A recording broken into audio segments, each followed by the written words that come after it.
So, ladies and gentlemen, as part of this first day of European Ocean Days, a round of applause, and this is just the beginning. As part of this first day, we invite you to experience what's called Blue Together. It's an artistic performance that reflects the spirit of these days: individual commitment, partnership, and the amplified impact of collective action.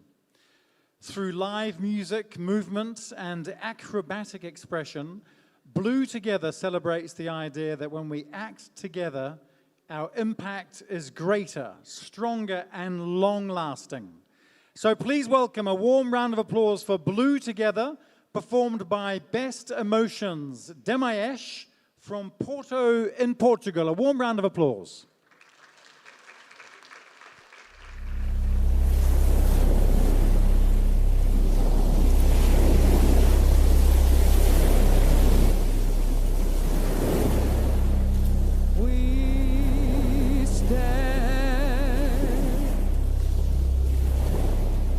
We begin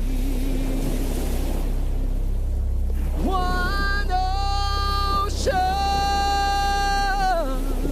one future.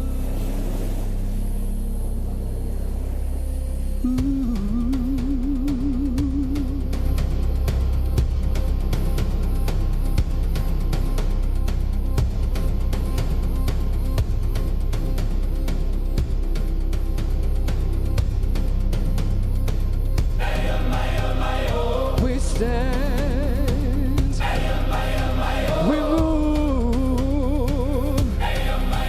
one ocean, one future.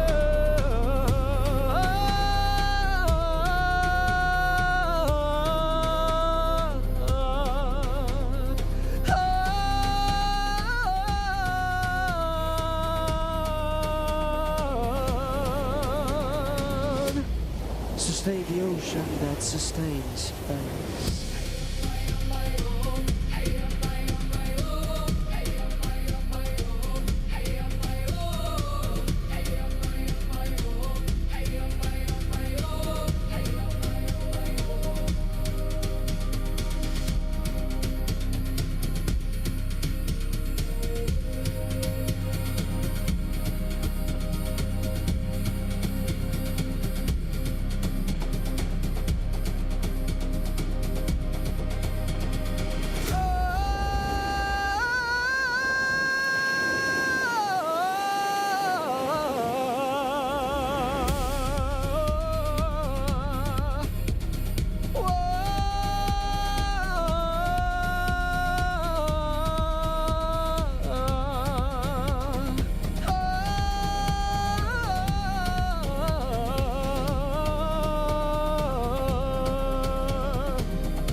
A silent room, a living sea. We stand here now in possibility.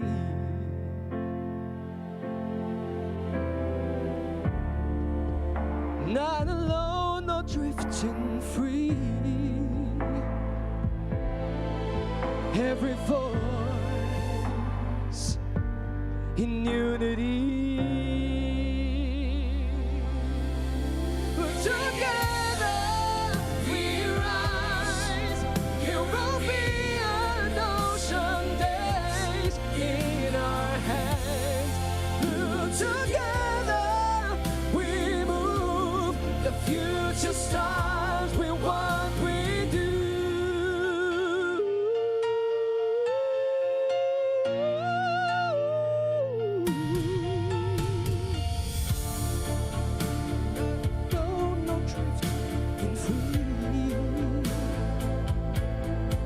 Standing now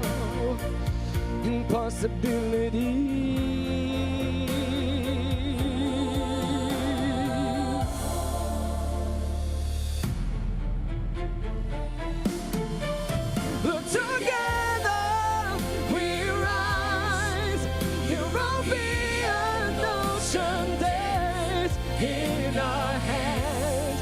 Blue together, we move.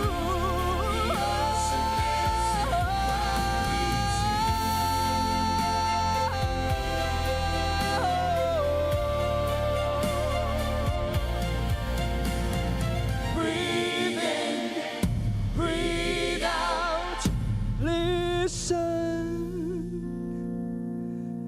now. Look together, we rise. European ocean days in our hands.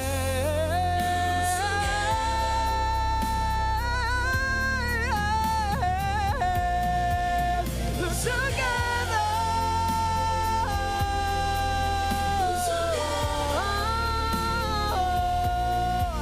Look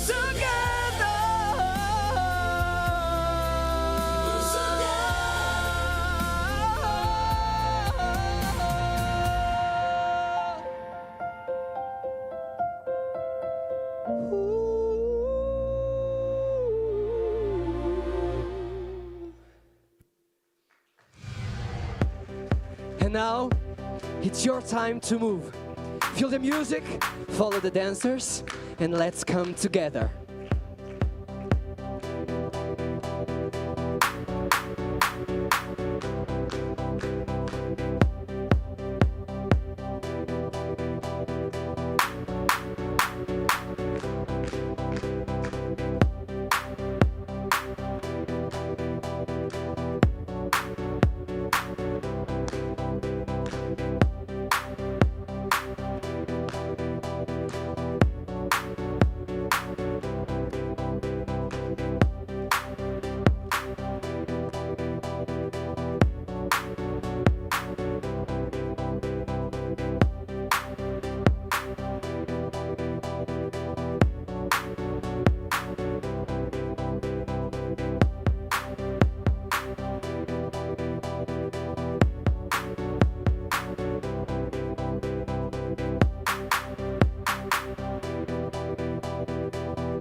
Thank you very much. A warm round of applause again for our dancers and singers. Best Emotions, Gemaesh from Porto in Portugal. Thank you very much. Thank you very much. What a great way to start our next session, which is on blue skills. We just have to wait for the stage to be reset. But our next session is inspiring the next generation of blue careers. And what a nice topic to start the afternoon with after hearing about the Ocean Pact, starting with the young generation, the new voices.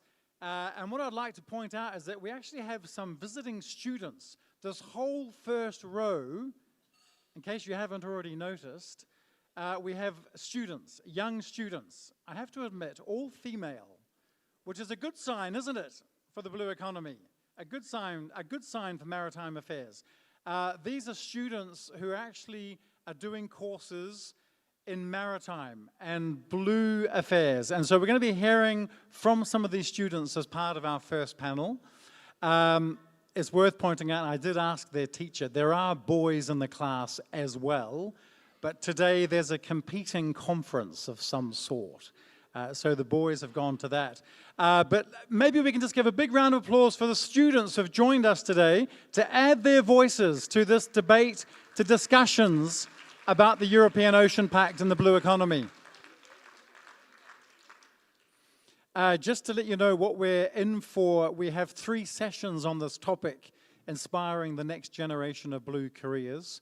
The first one is looking at the education pathways into blue careers. So looking at the network of blue schools, the European Blue Schools Network, which also we hear is actually going to a global level as well. We'll be hearing about that in one of our panel discussions. The next session after that, we'll be looking at skills for today and tomorrow's blue jobs. So training.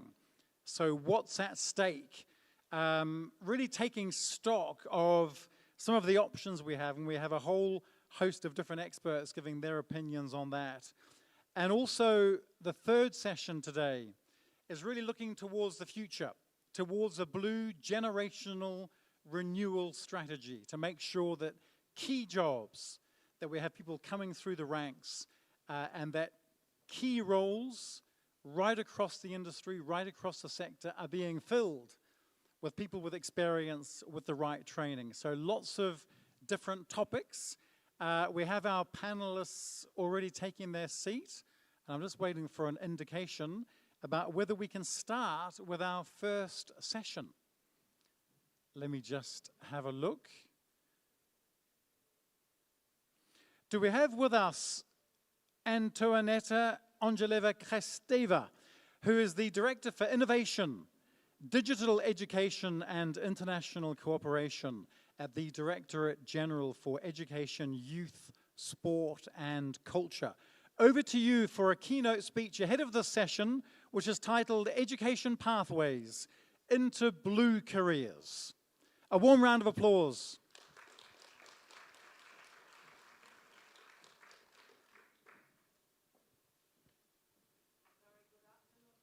And many thanks to our moderator for the very kind introduction.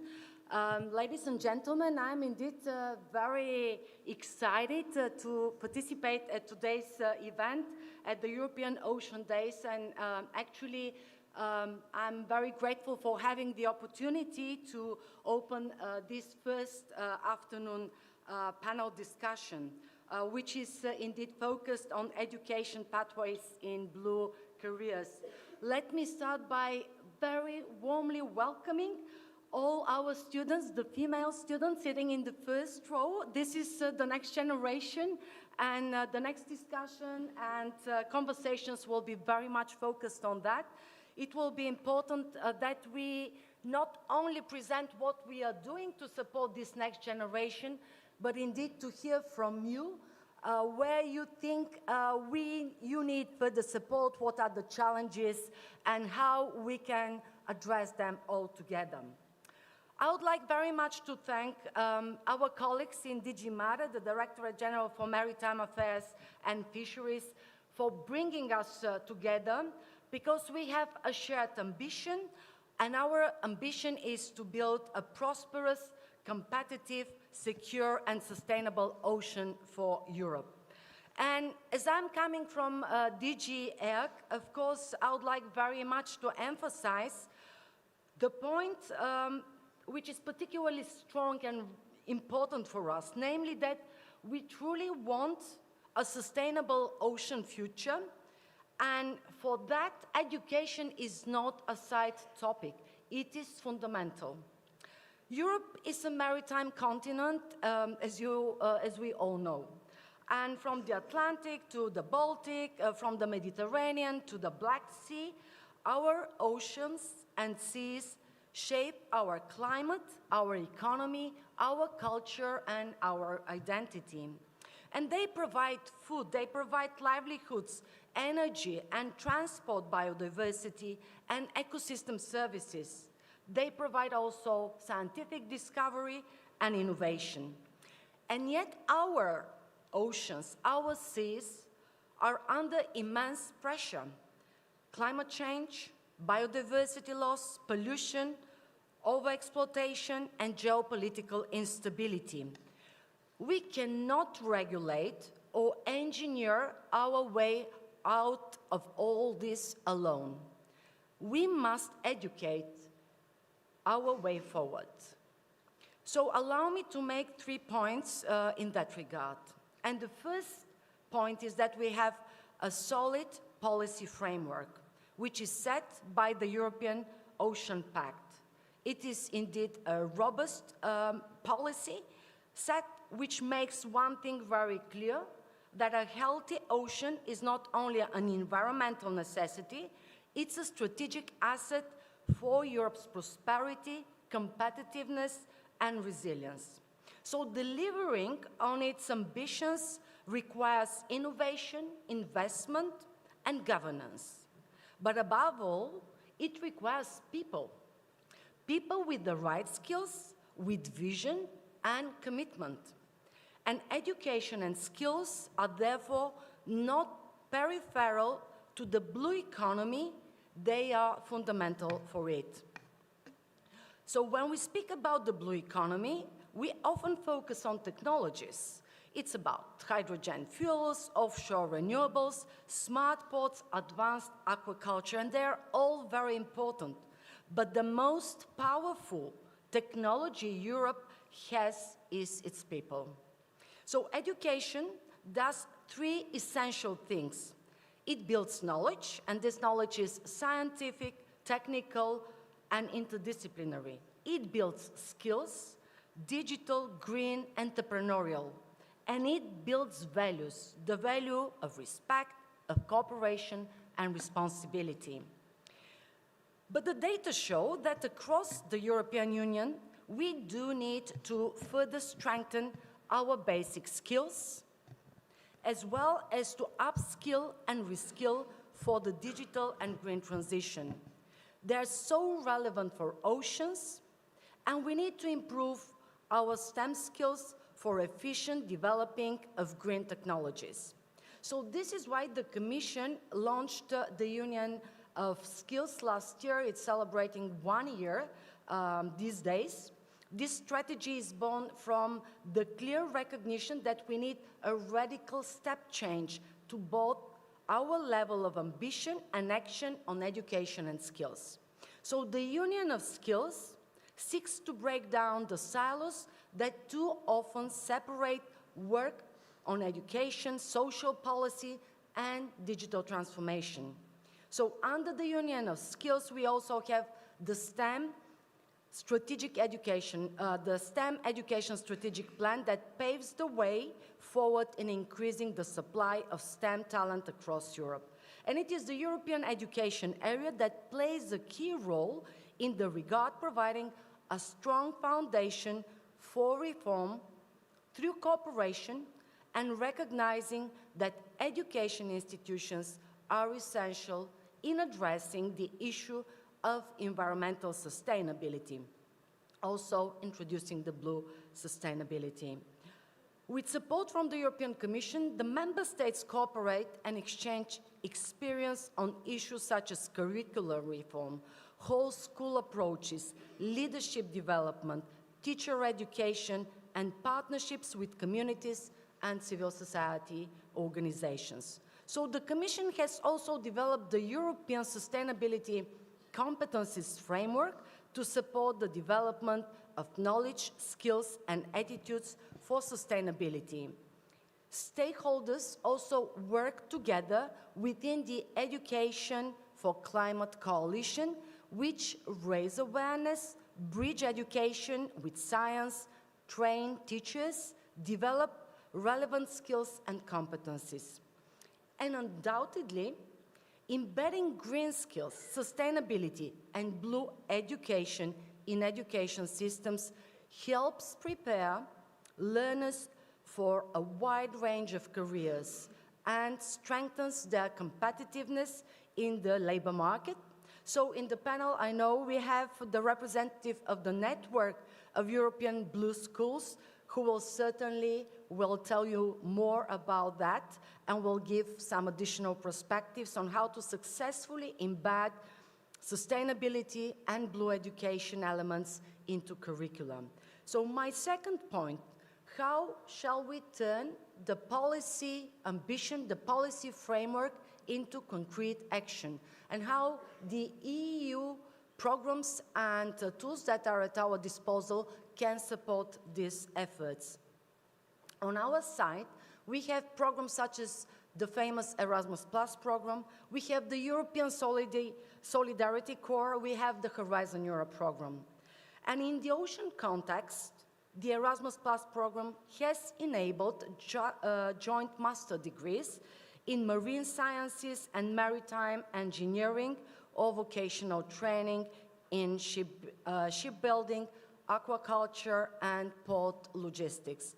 So we have more than 800 Erasmus Plus projects that have been funded, supported in the current programming period, and they are all linked to the ocean topic. At institutional level, the Erasmus Plus program plays a structural role in developing long-term capacity. For example, you may know that we have the flagship initiative for building the European University Alliances. These alliances bring together more than 560 higher education institutions across 35 countries. And they represent a systematic transformation of higher education across Europe. And among them, we have university alliances which are specifically focused on maritime and coastal affairs. So we are also acting early on in the education pathway before reaching university level, still at school level. We have Erasmus Plus projects that support ocean literacy and environmental awareness. If we look at the youth policy instruments, they are indeed very important as they have to further support actions which involve young people and engage them in these topics. We have the ongoing structured youth dialogues which ensure youth involvement in shaping the Blue Generation Renewal Strategy under the Ocean Pact. At the end of April, we will have the European Youth Week, and it will focus on issues related to solidarity, fairness, and climate action. There will be an exhibition focused on the 3 decades of solidarity and showcasing various projects that have been implemented in this field, including such which are relevant for the ocean topic. The European Solidarity Corps, as I already said, translates engagement into concrete action, and environmental sustainability is indeed a horizontal action in this program.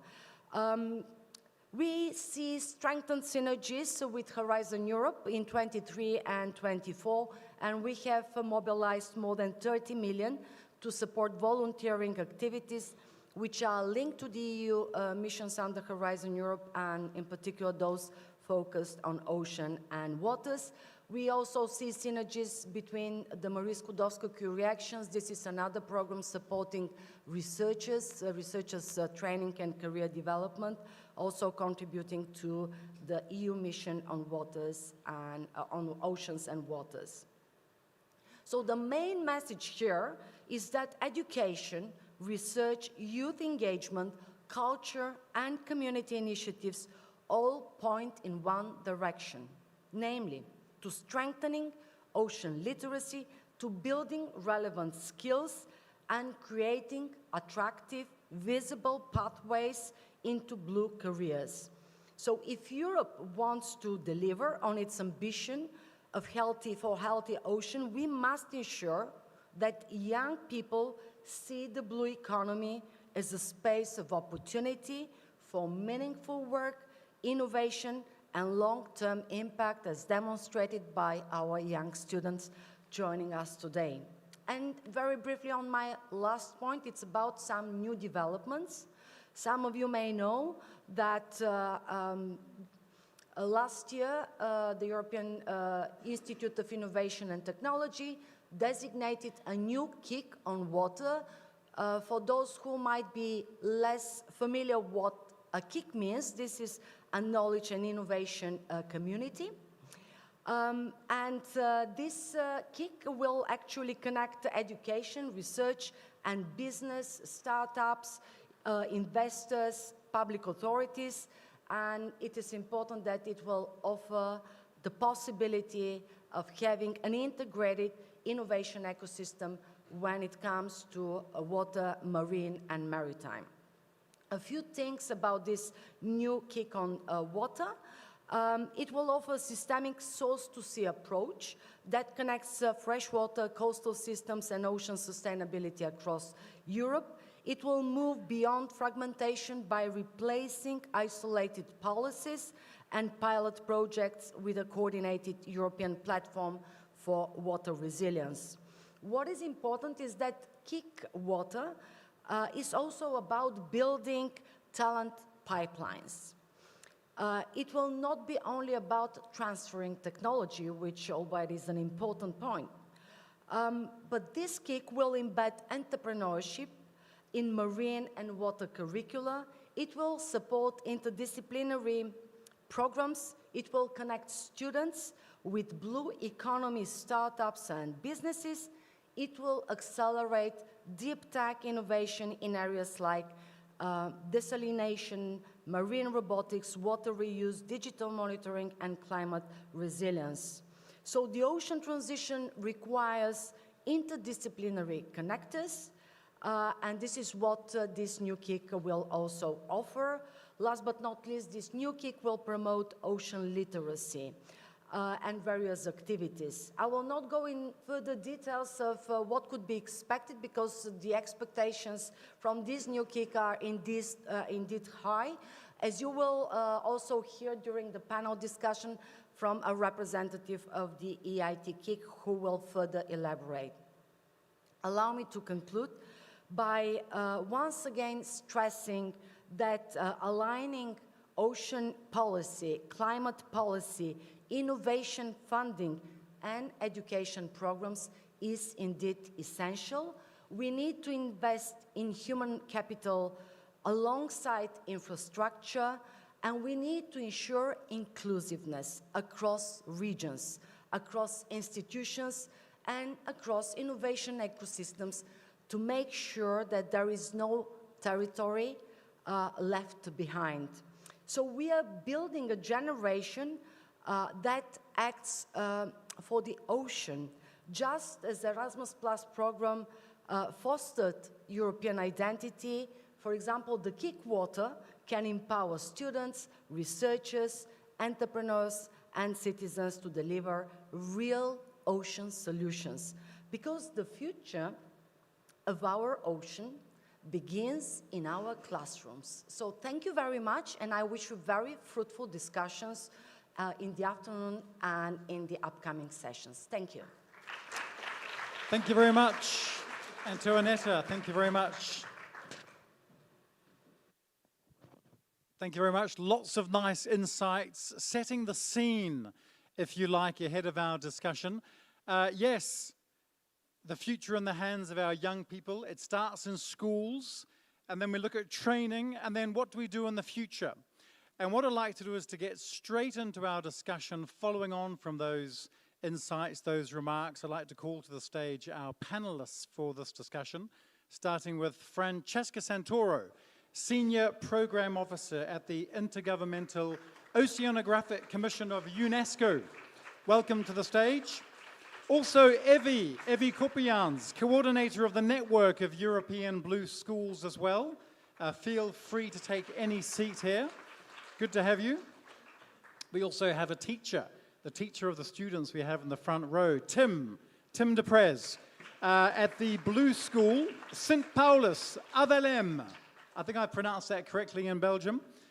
Great to see you as well. We also have Gonzalo Perez Benavente, teacher at the Galician Institute of Aquaculture Training, otherwise known as EGAFA. So welcome to the stage as well. And we also have with us Alberto Terenzi, Blue Skills Lead at the Submariner Network. and Interim Education Director at EIT Water. Alberto, welcome to the stage as well. If you'd like to take a seat here. Thank you very much to all of you. It's great to have you for this discussion. We're really starting in schools, aren't we? So this is the first step, the pathways. It's really changing the mindset, perhaps. How do we get through to young people? How do we make sure that it's on the curriculum if it's not on the curriculum in many countries across Europe? Maybe we can start with Francesca. Francesca, first of all, because you actually lead the ocean literacy team at UNESCO's Intergovernmental Oceanographic Commission.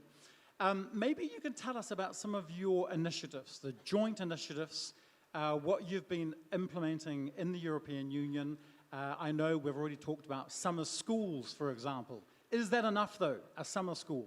Or should it be right in the classroom, right through the year? And obviously, the aim is improving knowledge, etc.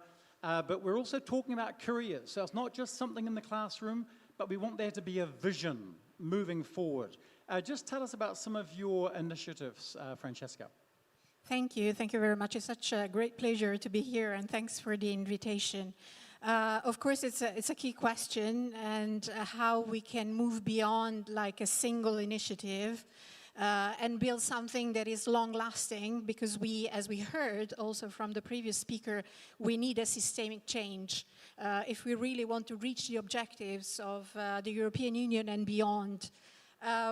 We've been partnering with the European Commission DG Mare for the last 3 years, and we just renewed our partnership. And through this initiative, we were able to work on different programs and projects, and I believe for what we are discussing here, and especially in building the skills of the younger generation, what we did with the summer schools was really planting the seeds, I would say, because we were supposed to organize like summer schools on different topics, like climate change or pollution, but then we thought maybe we should focus more on soft skills, what is not there, but is very important, especially for what we are discussing now. We therefore asked to the young people, to the young ocean professionals, what type of skills would you need and what you're not getting in other projects or in other initiatives. And many of them said something like science communication, policy advocacy, empathy, something that we don't talk about that much, but we need that, especially in this very moment that we are all living. So our summer schools, although they were thematic, for example, working on nature-based solutions, they really focus a lot on this idea of competences, of skills. As I said, something like how, because we talk a lot, for example, about interdisciplinarity or even transdisciplinarity, but very few people really walk the talk. And so we said, how can we help young ocean professionals to do this type of thing, to really implement interdisciplinarity, transdisciplinarity? And one of the key things that we realize is that we work in multicultural groups, we work in multidisciplinary groups. So one of the key things that we said is helping the young ocean professionals working on, helping them really working in this type of settings. And so, as I said, empathy is one of the things that we discuss, but also, for example, interlinguistic communication, intercultural communication, because we come from different backgrounds and different countries, and sometimes, even though we use English as our language, it's not our native, it's not our mother tongue. So we need to understand that there might be some challenges in working in this multicultural and multilinguistic environment. So therefore, our summer schools were really focusing on those type of skills and using some examples of topics that we normally discuss about, but seeing those from another perspective. And this proved really important also because now we are already organized like 4 of those summer schools, and we are continuing doing within this new agreement with DG Mare. And so we are building a sort of alumni network of young ocean professionals which are equipped with those skills. So I think although it's a single initiative, but we are scaling it up and building this group of people who are getting together and maybe developing their own initiatives, starting from what they learn in the summer schools. Okay, Francesca, thanks very much, and we'll come back to you about the scaling up, because that's interesting. Where do we go to after we start these programs? Let's bring in the perspective of Evie here, because you and your team coordinate the network of European Blue Schools on behalf of the European Commission. This question of where do blue skills start? We talk about in the classroom, but how do we make sure that it's moving forward as well? And why are schools playing this important role, or why should they play this important role when it comes to making sure that we have people for blue careers afterwards? Evie. Of course, blue skills, they start earlier than 18 years old. It doesn't start at 18 when they are already choosing a career or a profession, a study. It starts way earlier in schools. It starts, let's say, the age of 10, 14, young children, they start to develop an identity and they become aware of the world around them. They start to create a mental map. What is out there? And what is out there, is that for me or not for me? So if we don't expose them to the ocean or the sea at that age, they never know about it.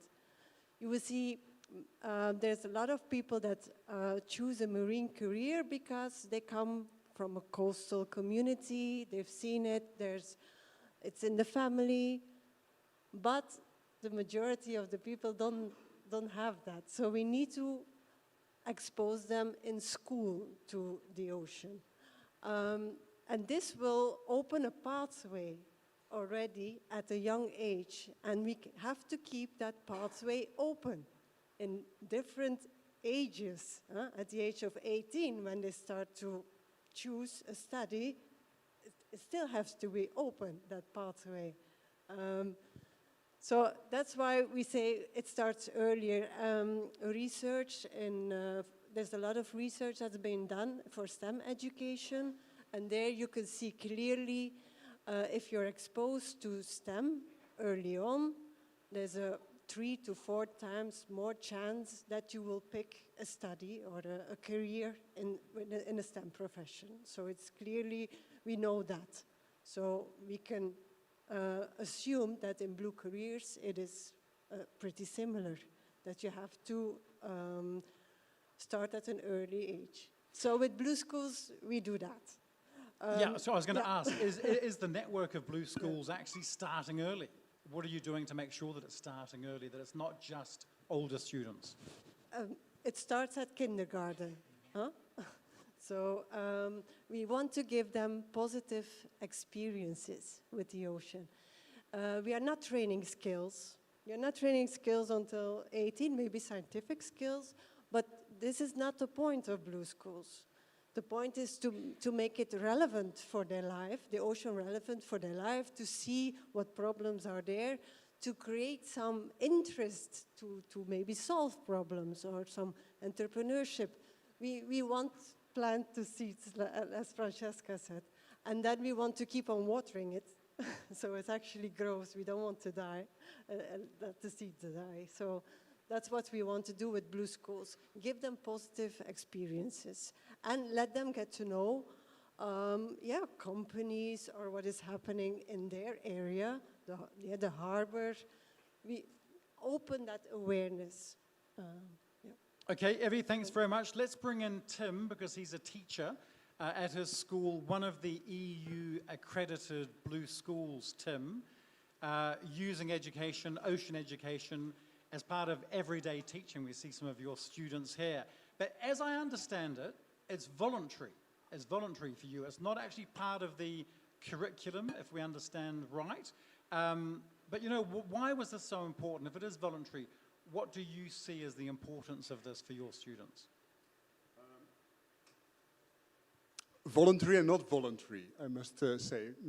Maybe it's not bad to briefly say that I come from an academic background. I have been coordinating a joint master program for more than 15 years. Also, there's some of my former students even in this room. It's good to see that they make a career in this whole thing. But a few years ago, including the violinist, including MK. Including Marikel, yeah. MK, a former student. Yeah. And a few years ago, I made the decision to go actually to secondary education. And the reason I did this was actually that we saw that at secondary school levels, also with my own kids, I saw it, that actually they hardly get any training on how the ocean is working, what is behind the ocean, and as the ocean plays a key role in understanding how our Earth is working.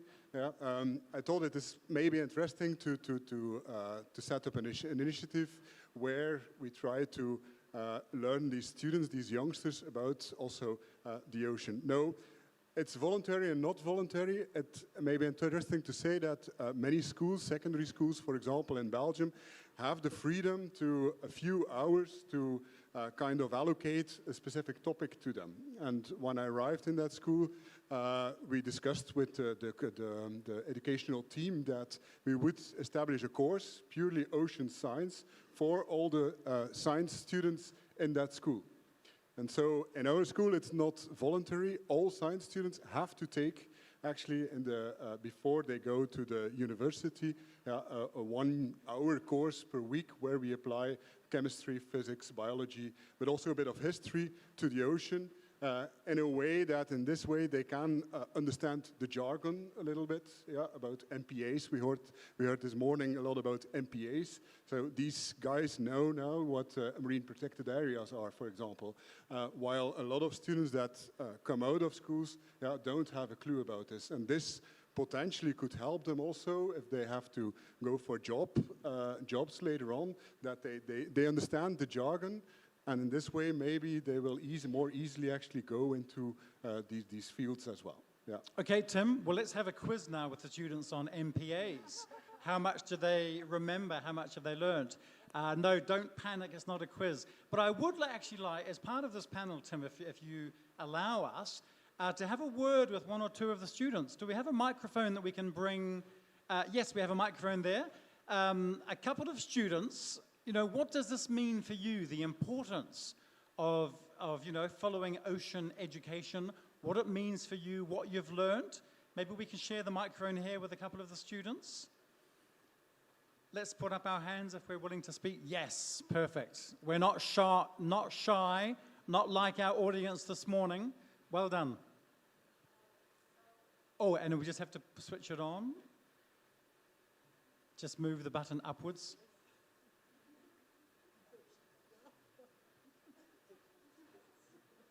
This is part of Blue skills, turning on microphones. Actually, what I'll do, I'll just come down straight away with my microphone, because we know this works. So let me hand this over to you. Thank you very much. I think this course really had a big impact in how I see the world and our community, and how I can make a change for my generation, but also the generations that are following.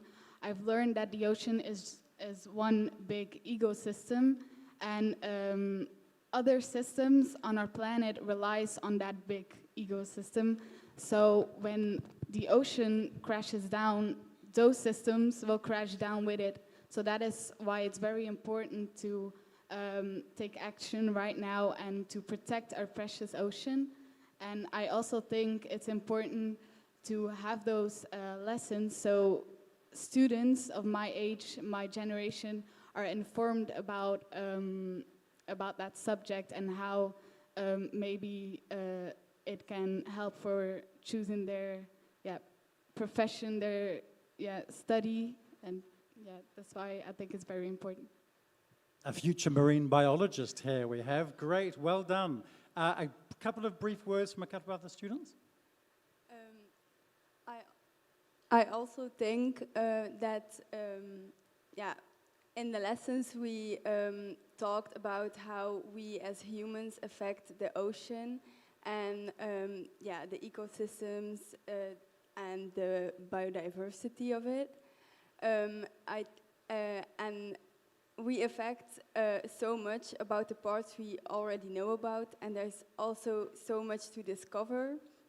So I think it's important to educate our generation and the next, so we know how we can take care of the ocean. Well done. Tim is going to be very proud of his students here today. Thank you very much. I grew up with the ocean, and I was very excited when I found out that we were getting this course, because it is very important that we learn how the ocean works, and because of that we can learn how to work with the ocean without affecting it negatively. And that is actually also my goal in life, to learn kids about the ocean so that we can have an impact on it. Great, and I will be interviewing all three of you at a future conference, a future maritime conference in about 5, 6, 7 years' time after your studies. Tim, this question of what happens in the classroom, it's really making sure that there are real opportunities afterwards for these students who are really interested in working in the sector. How do you manage that? You know, how do we make sure that there is that link, that it actually translates into real opportunities? Mm-hmm. The course is built up so they get a lot of theory. So chemistry, physics, let's say, and we go quite deep into these things. But beside that, they also have to dive into a applied topic. Yeah, some work, for example, on microplastics. There are students doing a project on ocean literacy, for example, in the region where we live. But then others work on, developed a wiki on legislative frameworks, for example, in order to understand what about piracy. They like the word piracy, where they think about the Pirates of the Caribbean, for example. But then when they dive deeper in this, they start understanding that it's a very complex matter. Now, these students won't probably go directly into study patterns or study pathways that are immediately linked to the ocean. A lot of them will go into law, for example, or will do chemistry, applied chemistry, or these kind of things. But they know at least already that even with law, even medicine, for example, that they can have a direct way out that is linked indeed to jobs later on with the ocean. I think even days like today where they can witness shows them immediately also that the ocean is everywhere. And in terms of organizations, in terms of potential jobs that they will dive into later on. So if this is an answer to the question, yeah. Absolutely, and having these answers, we can see that your work is getting through, your teaching is getting through to the By the way, I didn't know what they would answer. So I'm quite happy that from what I heard. So 20 out of 20 I would give. They 20 out of 20 I would give. Just speaking about real industry experience, I want to turn to Gonzalo, because your institute is really seen as a reference, isn't it, when it comes to aquaculture. Professional diving in Spain as well, if I understand correctly. And what I saw with your institute is really about combining the practical training, making sure that there's real experience within the sector, to make sure that that's tangible, that it's actually something that sticks afterwards. Is this a model that you think other people could use? Is this the effective way? Yes, I think so. Let me explain before that the IGAFA is based in Galicia, northwest of Spain, and this is one of the most productive regions in Europe about aquaculture. So we operate where the blue economy really is a reality. And second, I want to say also that this institute was founded and is supported by the regional Ministry of the Sea, unlike the rest of vocational and training institutes that are supported by education administration. So that gives us the importance that the public administration gives to blue blue skills training. And what we offer at the IGAFA, we offer formal vocational training. We have two cycles, medium and higher level on aquaculture and one medium level on professional training. And apart from other short courses, work-oriented to the needs of the sector. And then to come to your question, I think that the effectiveness of the model of IGAFA is based on, let's say, 4 pillars. One of them is learning that it's based on practical and facility-based. At the IGAFA, we have specialized labs, but also broodstock and hatchery tanks, a mussel raft, sea cage for the farming of fishes, and the same stands for the professional diving, hyperbaric chambers, diving pools, varied equipment for underwater operations. So that means that the students practice real techniques in real environment, because all of these facilities mirrors a bit real industry needs. So this is one, but the second pillar, I think, is this is not all about technical instruction, because they are highly applied disciplines, and then they demand not only biological, technological competence, but also things like problem solving, decision-making abilities, and so on. And these under environmental conditions that are, they have some uncertainty. So this model of hands-on training exposes the students to real conditions, real variables, and this contributes to build a professional mindset, what is very important, and soft skills like teamwork, resilience to adverse conditions, collaboration skills, and so on. So this, we think that cannot be acquired solely on classroom basis learning. That's why we are just trying to base our teaching in this kind of things. And third, I think that we have a strong territorial identity. I said at the beginning that we are based in where blue economy is a reality. We also cooperate or have been working with networks that are beyond our region, Spanish or European teamworks or networks. So that means it's very important for the students, because they are employable not only in the region but abroad. And we think this is very important. And finally, I think that we are integrated in the productive sector.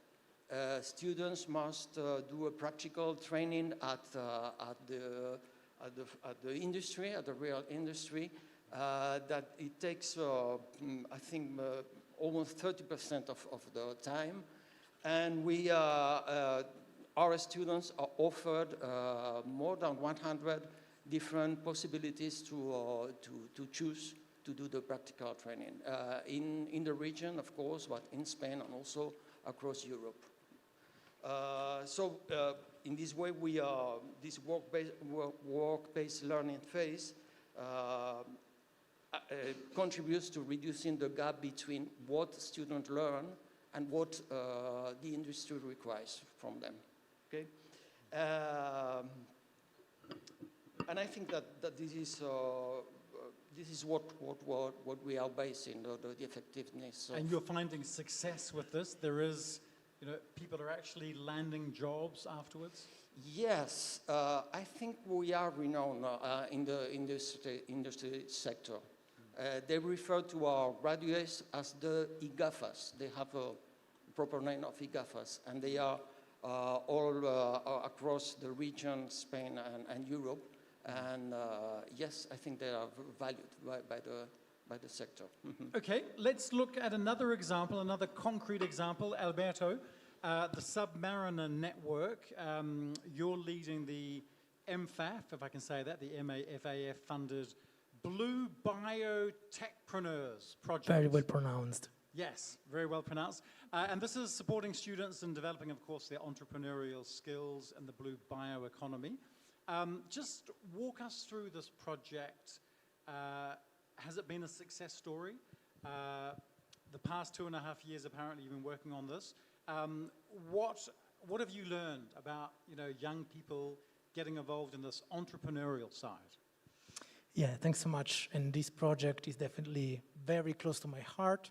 I mean, the project targets specifically master students, also bachelor students and young graduates in life sciences and marine sciences. And why? Because what we've seen is that they usually know a lot about the science around the ocean and water, but they are not trained to think about the entrepreneurial possibilities that that knowledge entails. And we've heard a lot already about from the other speakers in terms of many of the skills needed being horizontal skills, entrepreneurial skills, transversal skills. So that's what we wanted to do.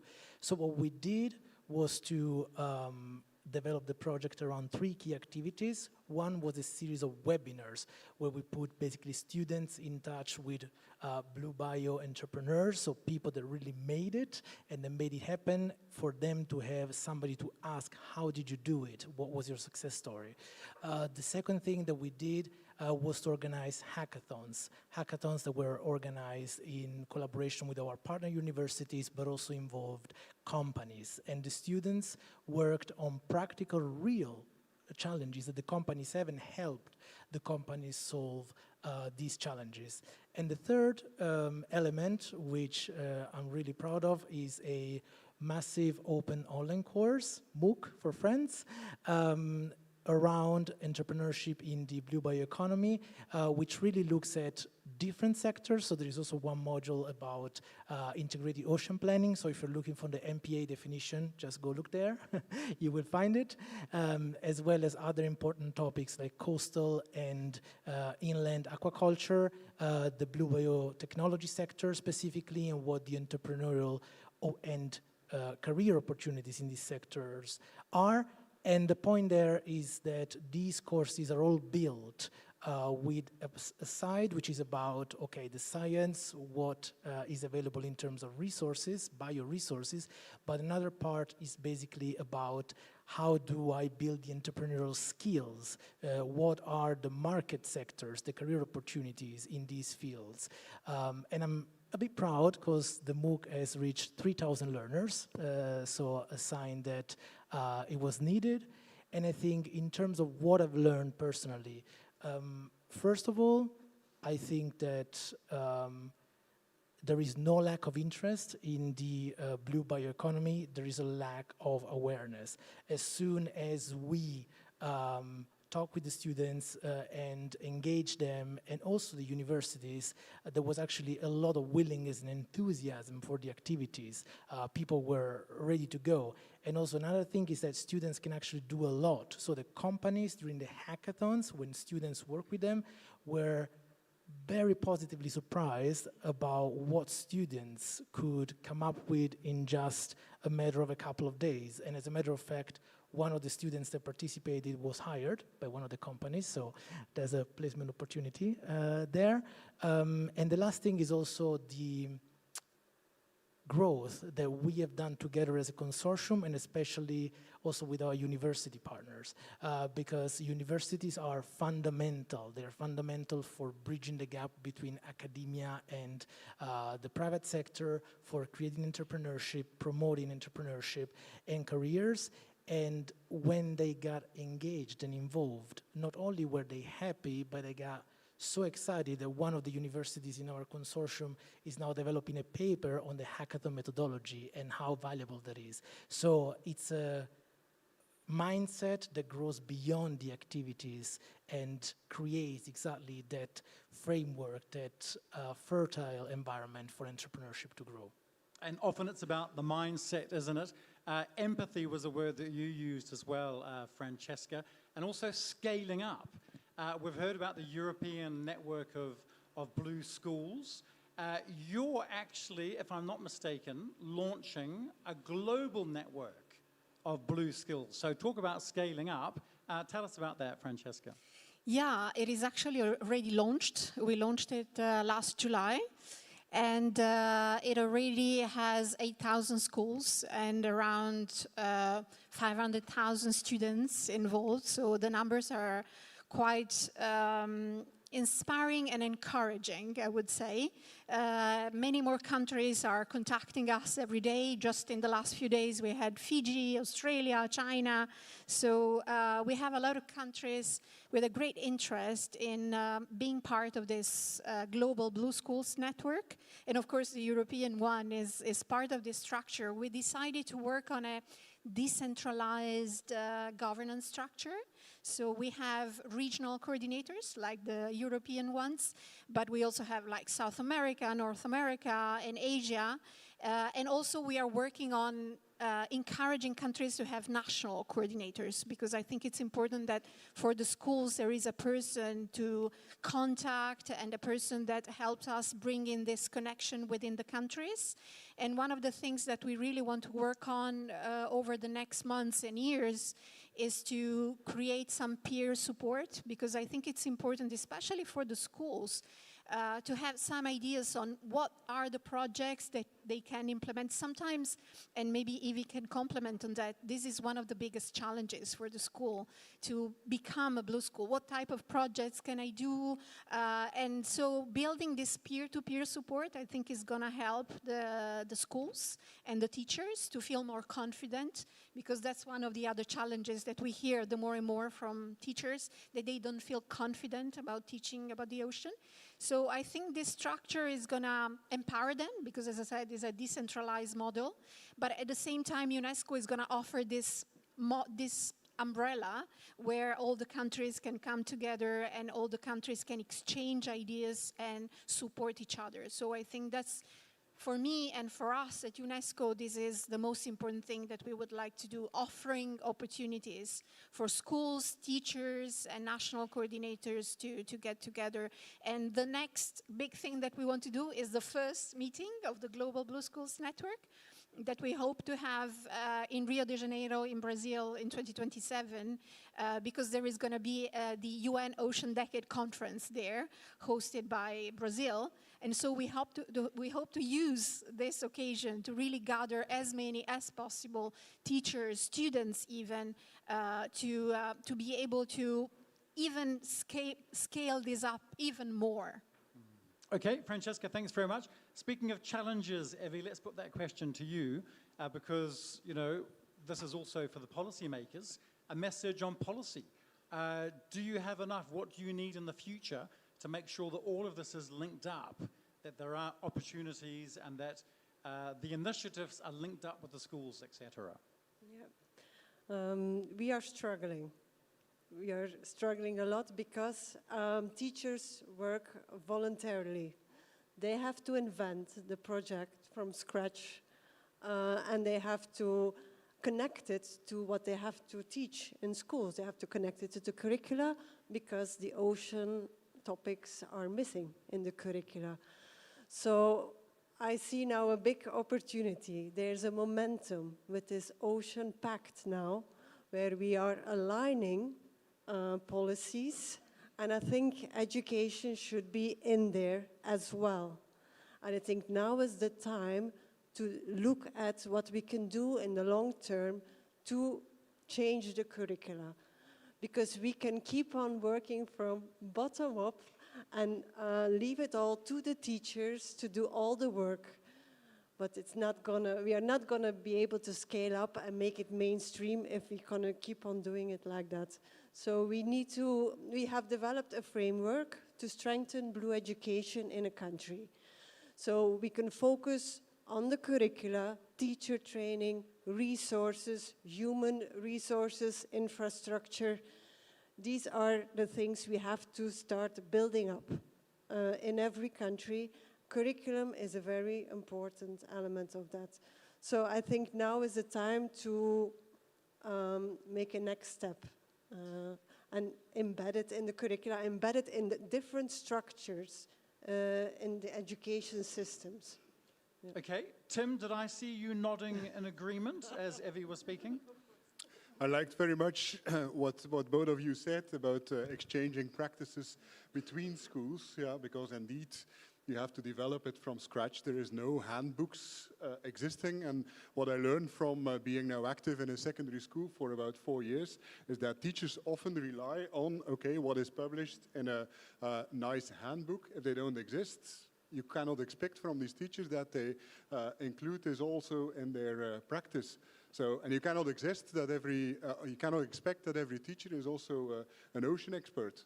So in this way, I think there is indeed a clear need to have mechanisms. If you develop something, for example, if you develop a course, if you develop a summer school, all these kind of things, that there is a way to get it accredited in some way or another. So, and then also to have means to not on a voluntary basis, because we have already work enough, yeah, but that there are mechanisms existing that you can indeed share and train your colleagues on what you're doing, and in this way that we're not here with one school, yeah, but actually that this whole audience would be filled with youngsters that are interested to join this kind of events. So I think training the trainers is one key thing, and also make sure if there's things existing that it's spread. Yeah, language should not be an issue anymore, because there is tools, digital tools existing that can easily translate these things in different languages, but that there are ways, there are mechanisms to share things not based on voluntary kind of, enthusiastic people, but sometimes the enthusiasm decreases. Yeah, so there should be mechanisms to make sure that people stay enthusiastic about it. Okay, Tim, yeah, because we often talk about the young people, but we don't often talk about the teachers. What's their experience? Where have they come from? Where does the motivation come from? Let's turn to Gonzalo, and if you can talk right into the microphone, Gonzalo, microphone close to the mouth so we can hear very clearly. You actually you made the shift from working in fish hatcheries, Yes. and then you became a teacher. So that shift, what motivated you, and what are you bringing to teaching that you learned there in the hatcheries? Well, I started... And nice and close to the microphone. When I started to work in marine hatcheries, it was a time when where it was still adapting to technological innovations, but marine hatcheries are very demanding activity. It requires precision, biological understanding, attention to detail, to be able to respond to unexpected events and so on. So it was clear that to implement this innovation and technology, skilled mid-level technicians were needed. Finally, I got the opportunity to start teaching adults, not formal vocational training at the beginning, and I saw that transferring what I have learned in the industry sector was something valuable for the learning. And finally, I enrolled in this at the IGAFA, Vocational Training Institute, former Vocational Training Institute, and what I see is that my way of teaching is deeply influenced by what I've learned in the sector, because I try to frame the activities on real situations with real production constraints, so the students must understand aquaculture in an industrial framework. And those are biological processes, but in an industrial framework. So this is tension, and this tension is the core of the profession. I also emphasize the decision making and responsibility, very, very important. And finally, what I emphasize also is the professional identity. I want that my students know that technicians are essential, are the backbone of the industry. They are responsible of the day-to-day maintenance of the business. And so it's very important that they feel this and are aware of this importance and the responsibility they have. Okay, Thank you. Gonzalo, thank you very much. Let's come back to Alberto, because in the keynote speech, we heard about KIC, Knowledge and Innovation Community, and you're, as well as being with the Submariner Network, you're also the interim education director for EIT Water. And, you know, it's part of this knowledge and innovation community of the European Institute of Innovation and Technology. So what are you hoping to achieve? What's going to make the difference with this? What does this bring to the table? Yeah, so we are in our infancy. We were just constituted, and what we're doing right now is to try and map and understand the challenges, the needs, the gaps on the ground in the water, marine and maritime sectors. So EIT Water will have a very broad span to understand what is there also already, not only the challenges, but also the good examples, the excellence that we have in Europe when it comes to education in these fields, and to elaborate a strategic agenda, which is a strategic agenda that will go for the next 7 years in order to provide support, in order to provide funding to advance entrepreneurial education in these fields. All of the KICs, the Knowledge and Innovation Communities, act according to a methodology which is called the Knowledge Triangle. And this Knowledge Triangle is a triangle that goes from education to innovation to business creation and back. It's iterative. So what I would like to really achieve is to support in creating a framework in Europe where not only at university level, but at wider society learning level, at professional learning level, there is a clear offering when it comes to entrepreneurial education and when it comes to upskilling and reskilling the workforce for all these sectors, so that the education that people receive is conducive to them either entering the industry or creating their own startup, and that they are supported along the way. Alumni was mentioned is a very important opportunity to create an ecosystem where people and different also stakeholders, so industry, academia, schools, startups and companies can support each other in creating innovation. So that's what I would like to achieve. Okay, normally in life we try to avoid being kicked, but this is the kick that we want, which is the knowledge and innovation community. Listen, just a couple of minutes left, and what I'd like to do is to go back to each person, and we want one key takeaway. This is the message, the priority for you. Maybe if you had a magic wand, what would you fix tomorrow, immediately, when it comes to education pathways for young people into the blue economy? A challenging question, one phrase. If you had a magic wand, what would you fix? What's top priority for you in the years to come? Francesca. And it can just be a phrase. Okay, curriculum and skills, competences that people really understand that these are much more important than maybe basic discipline learning. It's much more important that we keep learners with the capacity of being part of the blue economy. Okay, and something we totally understand why we're looking at this particular subject. Francesca, thanks very much. Evie, challenging question. It's a bit like the MPA test for the students. Evie. Yeah. I won't repeat the curriculum. I totally agree with her.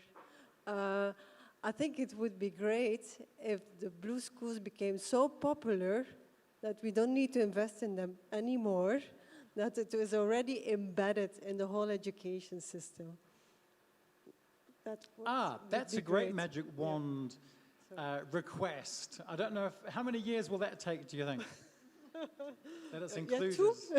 2 years. Tim is going to back that up. So your key takeaway, your priority for the years to come, what would you fix tomorrow, Tim? The word ocean at least 100 times in every textbook, going from history over science to art to literature. Okay, I heard one of your students saying before we wanted to change the name of the planet from Earth to Ocean. Does that make sense? I think somebody else also mentioned that this morning in one of the speeches on one of the panels. Great, thank you very much, Tim. Yes, Gonzalo, same question to you. Yeah, well, I think for teachers in general, we have a great challenge now is to adapt at, yes, of course, artificial intelligence, new ways of working and of teaching, and that's really a challenge that should be addressed. Okay, so using the modern tools, making sure that we're staying one step ahead. Yeah. Okay, Gonzalo, thanks very much. And last but not least, final word from Alberto, your magic wand request. Yeah, I would fix stereotypes. Stereotypes in the sense that there's a lot of fixed mindsets when it comes to what is a researcher, what is an entrepreneur, that careers are separate, and actually reality is not like that. A lot of researchers become amazing entrepreneurs with the right skills, and I think the moment in which we try to think of education outside the box, for all of us, that's when innovation will happen. So I would like to fix that. Okay, great, thank you very much. A big round of applause for our panel. So thank you very much. So we have a session straight away building on what we've already heard from this panel. So thank you very much. Hopefully you will stay for the conversation that continues. So thank you very much, all of you. The second panel, we wanted to actually turn the spotlight, turn the focus to really the training. And maybe it's after the classroom, it's actually almost in the workforce. And it's true that we talk a lot about many people in the blue sector retiring. Are we actually replacing quick enough a lot of the skilled workers that we need? This session is called Skills for Today and Tomorrow's Blue Jobs. And what I'd like to do is to call on our panelists to join me on the stage. A round of applause for the students who are leaving us. They have lots of work to do. I think they're leaving the room because they're scared that I'm going to do an MPA quiz to test their knowledge on MPAs. So I'll do the quiz instead with all of you in the audience, if you prefer. Let's call on our panelists for the next session, Skills for Today and Tomorrow's Blue Jobs. Monia El-Faziki, Director, Social Affairs at Sea Europe and Coordinator of Shipbuilding Pact for Skills. So welcome to the stage. Thank you very much. Also, from Ireland, we have Dara Horgan. Dara Horgan, Senior Research and Development Specialist at Wind Energy Ireland and Project Manager of T-Shore Centre of Vocational Excellence. I'd also like to call on Daniel Voches de Onindi, and hopefully I'm pronouncing that correctly, Managing Director of EuroPesh, so thank you very much. And we also have Isabel Rickbost, Secretary General of the European Seaports Organization, if you'd like to also join us on the stage. And we also have Celia Murcia, Founder and CEO of Blue Jobs, if you could also join us on the stage. And actually, before we start our conversation, we have another keynote speech. So we'd like to actually set the scene, like what we did with the other session. And, you know, we can listen to that. We can also react to what we're hearing from this. So let me now call on our keynote speaker, Anne Branch, Head of Unit for Union of Skills at the Directorate General for Employment, Social Affairs and Inclusion. Anne, over to you. Thank you very much.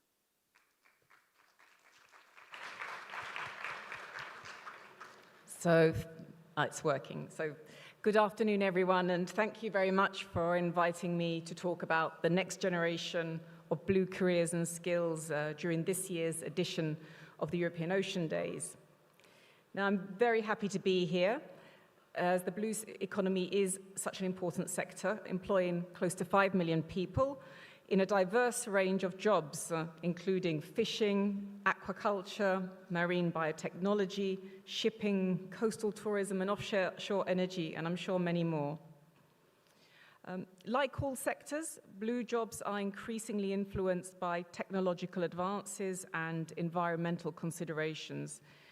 And like all sectors, there are skills challenges as well as opportunities. Now, I've been asked today to say some words about the skills challenges in the blue economy, and in particular, the policy solutions offered by DG Employment in the European Commission. But before I zoom in on the blue economy, I would also like to briefly zoom out to the kind of bigger picture and broader economy, because there are many parallels. But I think one of the first things I'd like to stress is that skills are really a key priority for this entire Commission. Now, the competitiveness compass, which many of you will have heard of, was adopted at the very start of this Commission's mandate, and it recognizes skills as key to competitiveness. And we see that all economic sectors in the EU are facing a persistent shortage of workers and skills. And we see that these gaps are sizable across member states, across regions, sectors, and they affect companies of all sizes. So, for example, 3/4 of SMEs say they face skill shortages, and the European Investment Bank estimates that 77% of companies in general indicate that skill shortages are holding back investment. Just a couple more examples. If we look at artificial intelligence, which was mentioned in the previous panel, it's estimated that the European Union will need up to 7 million AI-related workers by 2027. And if we take the shift to climate neutrality, it's expected to create up to 2.5 million additional jobs by 2030.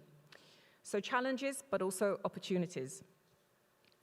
Now, at the same time that we see a skills gap, we also see a transformation speed gap, in the sense that some sectors are declining and workers' skills risk being underdeployed, whilst in other sectors they're growing and those sectors lack skilled workers. So the EU is trying to respond to the skills challenges we face. So almost a year ago, on Thursday, it will be 1 year since we adopted the Union of Skills, and this is this Commission's multi-annual strategy for skills for the coming years. And it's significant that it was one of this Commission's first 100-day initiatives, as we call them, coming soon after the competitiveness compass and the clean industrial deal. Because of what I said earlier, that it's really recognized now that skills are crucial for our competitiveness. We need to urgently address the critical skills gaps and shortages we're facing, and we won't achieve the kind of clean and digital transitions unless we have people with the right skills. So the Union of Skills proposes some 30 actions to ensure Europe has the skills it needs, and many of them are valuable for the blue economy, and I'll return to some of these in a little while. But perhaps turning now a bit more specifically to the current and future skills demand for the blue economy, we see similar trends to other sectors, in particular this need to adapt to the green and digital transitions. So for today's blue jobs, skills in traditional maritime activities continue to be essential. However, new skills are also needed, linked to digitalization and artificial intelligence. And in many cases, people are moving from more traditional to newer sectors, for example, offshore energy. But looking ahead, it's clear that blue jobs will increasingly integrate advanced technologies. So skills related to robotics, artificial intelligence, data analysis, and sensor technologies are becoming important, particularly in areas like sustainable aquaculture and marine equipment maintenance. So there will therefore be a growing need for digital skills relevant to the sector. Now, these digital needs come at a time when Europe in general is facing a shortage of digital experts who can develop and use these cutting-edge technologies across sectors, including in the blue economy. But the EU is taking action. It has set a target by 2030 to have 20 million ICT experts. And the Digital Europe programme is providing over 500 million euros to develop advanced digital skills through specialised programmes and traineeships. But as well as advanced ICT skills, we see that there's a need for digital upskilling at all levels. Now, support for digital upskilling is a core objective of EU funding, and the current funding period has provided unprecedented funding levels. So, for example, the European Social Fund is providing 2 billion euros for the development of digital skills. And the Recovery and Resilience Fund is providing 23 billion to digital skills over this 7-year funding period. But turning also to sustainability skills, these are also crucial to the blue economy, as the jobs often require knowledge of marine conservation and practices that minimize environmental impact. There will therefore be greater demand for skills in renewable energy, such as those relating to offshore wind and tidal energy projects. And understanding marine ecosystems and climate change impacts will also be critical as the blue economy strives for sustainability and resilience. Now, turning to what we in DG Employment are trying to do or can do to support the sector. We have various initiatives, and these include the Pact for Skills and related funding actions such as the Blueprint Alliances and the Centres of Vocational Excellence, and they can play a key role in supporting the development of skills needed for blue jobs. Now, the Pact for Skills, this is something I think you're going to have an example here in the panel of the Pact for Skills. But the Pact encourages industries to collaborate and provide training that matches the evolving demands of the economy.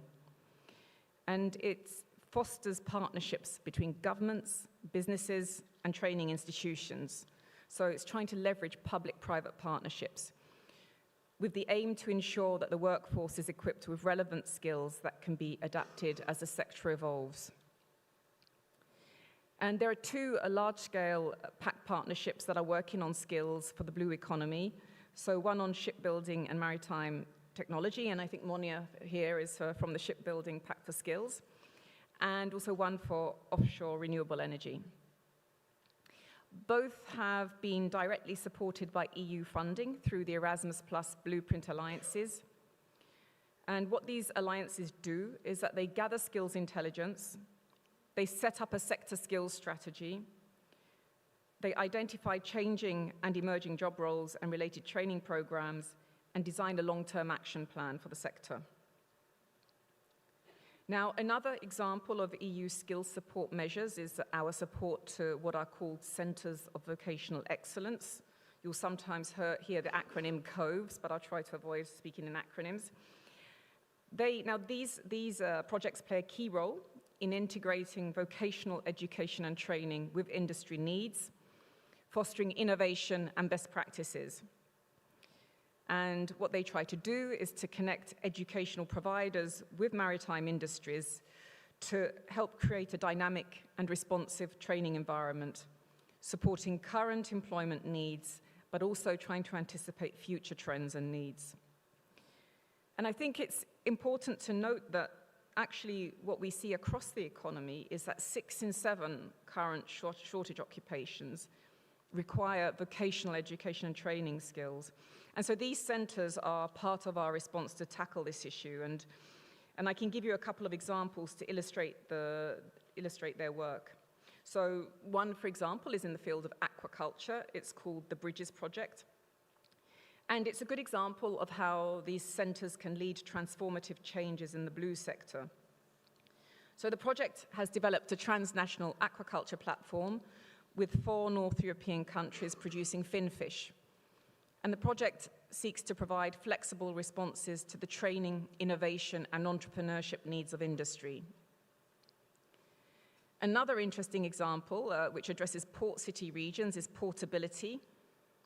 And this aims to develop innovative strategies and methods for the economic diversification and reconversion of port city regions towards a just transition. And it brings together a European partnership of 27 organizations across Europe, creating a network in 4 key Mediterranean port areas in Italy, Spain, Greece, and Cyprus. And I'm glad, I believe you'll also hear about a Center of Vocational Excellence in the panel from DARE. So, I mean, these are just a few examples of initiatives that DG Employment is supporting. There are many more, and many examples of these centers of vocational excellence and large-scale partnerships. But I hope to have given you a bit of an insight to show that DG Employment is trying to help build a workforce that's skilled, adaptable, and prepared to contribute to the sustainable development of the blue economy, ensuring its growth and resilience in the face of global challenges. And so I hope you've had a glimpse into some of the skills challenges we see, and also our policy solutions from the DG Employment perspective.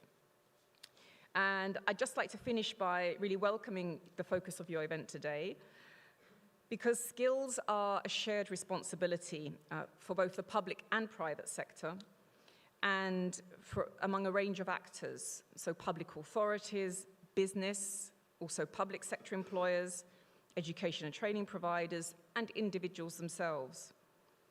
And it's also a shared responsibility among different levels, European, national, regional, and local. So I really welcome the focus on skills at this event, and I wish you well with your excellent work. Thank you. Anne, thank you very much. Thank you very much.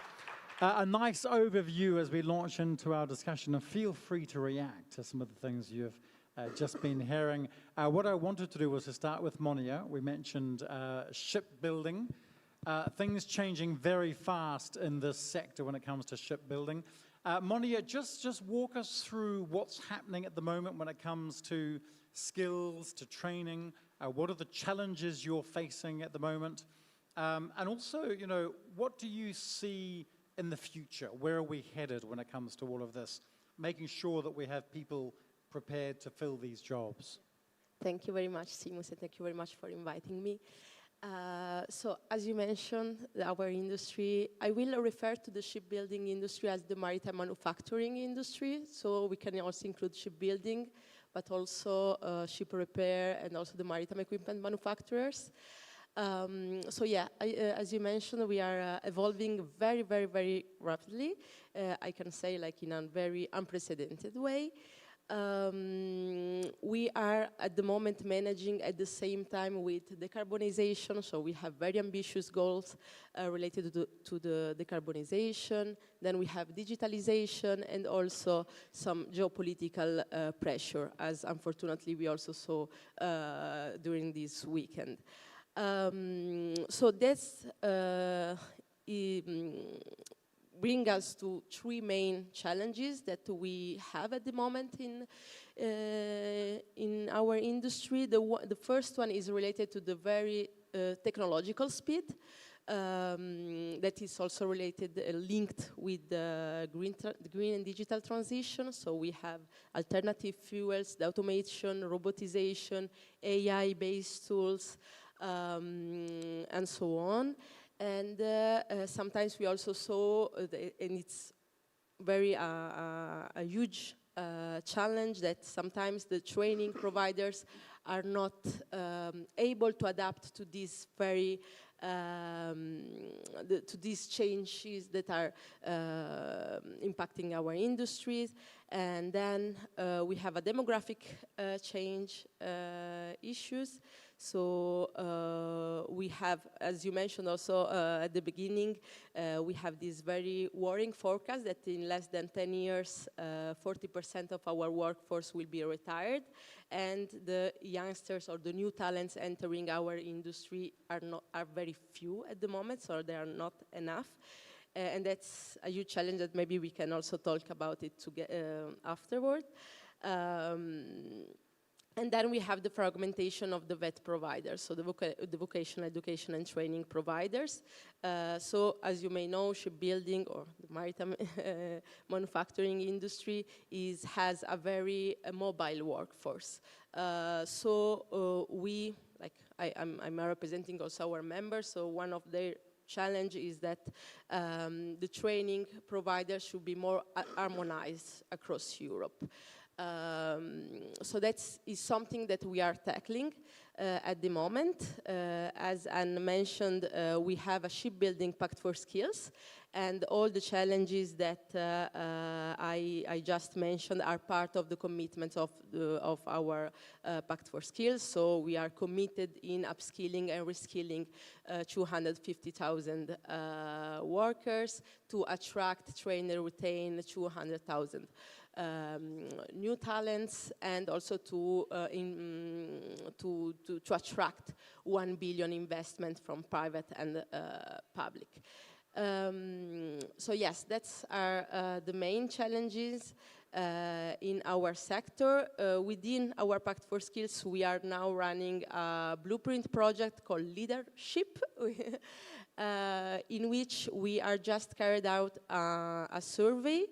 And we have identified the most urgent and emergent skills. So of course, with no surprise, we have all the new skills and profile that was also mentioned by Anne. So data analysts, AI technicians, robotization, electrification, alternative fuels experts, so in ammonia, methanol, electrification, and so on. But we should not forget the traditional skills in which we are really struggling in find the workforce. So welders, pipe fitters, electricians, and so on. So yeah, at Europe level, what we are doing at the moment, together with our members, we are collecting all the best practices that each company is doing at national level in order to understand how they are tackling these issues and how also we should strengthen this cooperation between the industry and the VET providers, so that the training providers, because I think that this is key in order to have this harmonization between the industry needs and the training that are provided. So that's at the moment our work on these three challenges. So we are really welcome all the new initiatives that has coming out with the Union of Skills. So the VET strategy, for example, the skills portability, and so on. There are many. So we were very happy to also contribute to them. And yeah, we will try to use also this support from at European level as much as we can. Okay, and that's staggering. 40% of the workforce due to retire. Will they be replaced? Yes. We can come back to you later, Monia, on how we can make these jobs more attractive as well, because that's part of us. You know, are these jobs attractive enough for the workforce? Dara, let's go to Dara. You're working with industry. You're also working with training providers. This is Wind Energy Ireland and the T-Shore Centre of Vocational Excellence. So what are you doing? What are you doing to make sure that this is working, that we have this synergy, achieving this, step forward for people into the blue sector?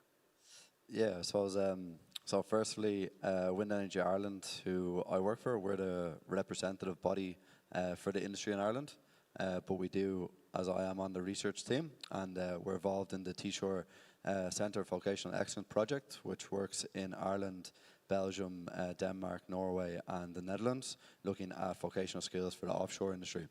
Really trying to identify and attract or identify the skills that are required, which I think we have done across Europe now. So now it's about how can we get that skills trained at a higher rate and to bring more people into the industry.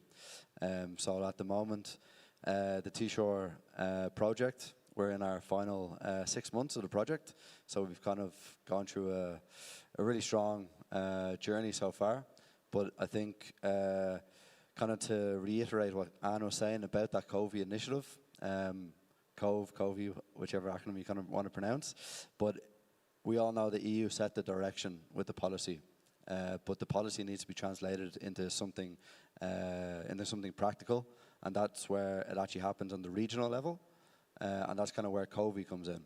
The COVEs play a role in the ecosystem in the regional levels by working with training and education bodies and the industry to identify what skills that region needs, and then identify the regional skills, and then tackle them with European solutions. Allow that kind of ecosystem, allow that conversation of the different stakeholders to happen. And that's what really, the COVEs play that really important role in allowing that conversation to happen. Because while EU policy and direction will happen, it does happen at a slower rate. But if at regional level you have the education, training, and the industry talking, that's where real impact happens. Because the industry are the ones on the ground identifying what skills are needed right now and what skills will be needed. So if that channel of communication is there between the industry and the education, that will make them more adaptable and be able to be quicker to input the true training and education that the next generation need. So that's kind of where the kind of COVE initiative is, where the T-Shore is, and one of the really good learnings and experiences that we've had, the 5 countries that I mentioned, we're all at different aspects and life cycle of the offshore industry in wind, and that learning we can take from each other. Like if we look at Ireland, we had a wind farm 25 years ago and we haven't built since. It's now decommissioned. But then we look at Belgium and Netherlands. They actually have wind farms. They have technicians going out. And then we have Norway, who have expertise and the financial capability from their oil and gas. And then Denmark has such great learnings from their OEMs and everything that they do there. So that knowledge sharing is just really positive as well. Okay, Dara, thanks very much. Daniel, let's come to you. Are you having a similar problem? You, of course, with Europesh, so the fishing sector, are you having a similar problem as Monia with people retiring, not attracting new workers? What can we do to make sure that people are coming to the sector? First, I'm sorry for my voice. I'm a little bit struggling today. But I'm afraid I'm in a similar situation, or fishing industry is in a similar situation. So I'm not bringing the good news today in this panel. Actually, I would like to open with the question to the audience. I would like to know in the audience who will recommend to their children to become a fisher. Please raise your hand. So we are in the Ocean Forum today, and I think it's quite revealing that there's not a lot of people, not a single one, saying like, oh, please, when you are like above 18 years old, please join the sector because you're going to be this and that. So it's a difficult situation. We are in a situation where the fishing industry is shrinking, and we have to put a stop to this. I'm not saying that the situation is terrible at company level.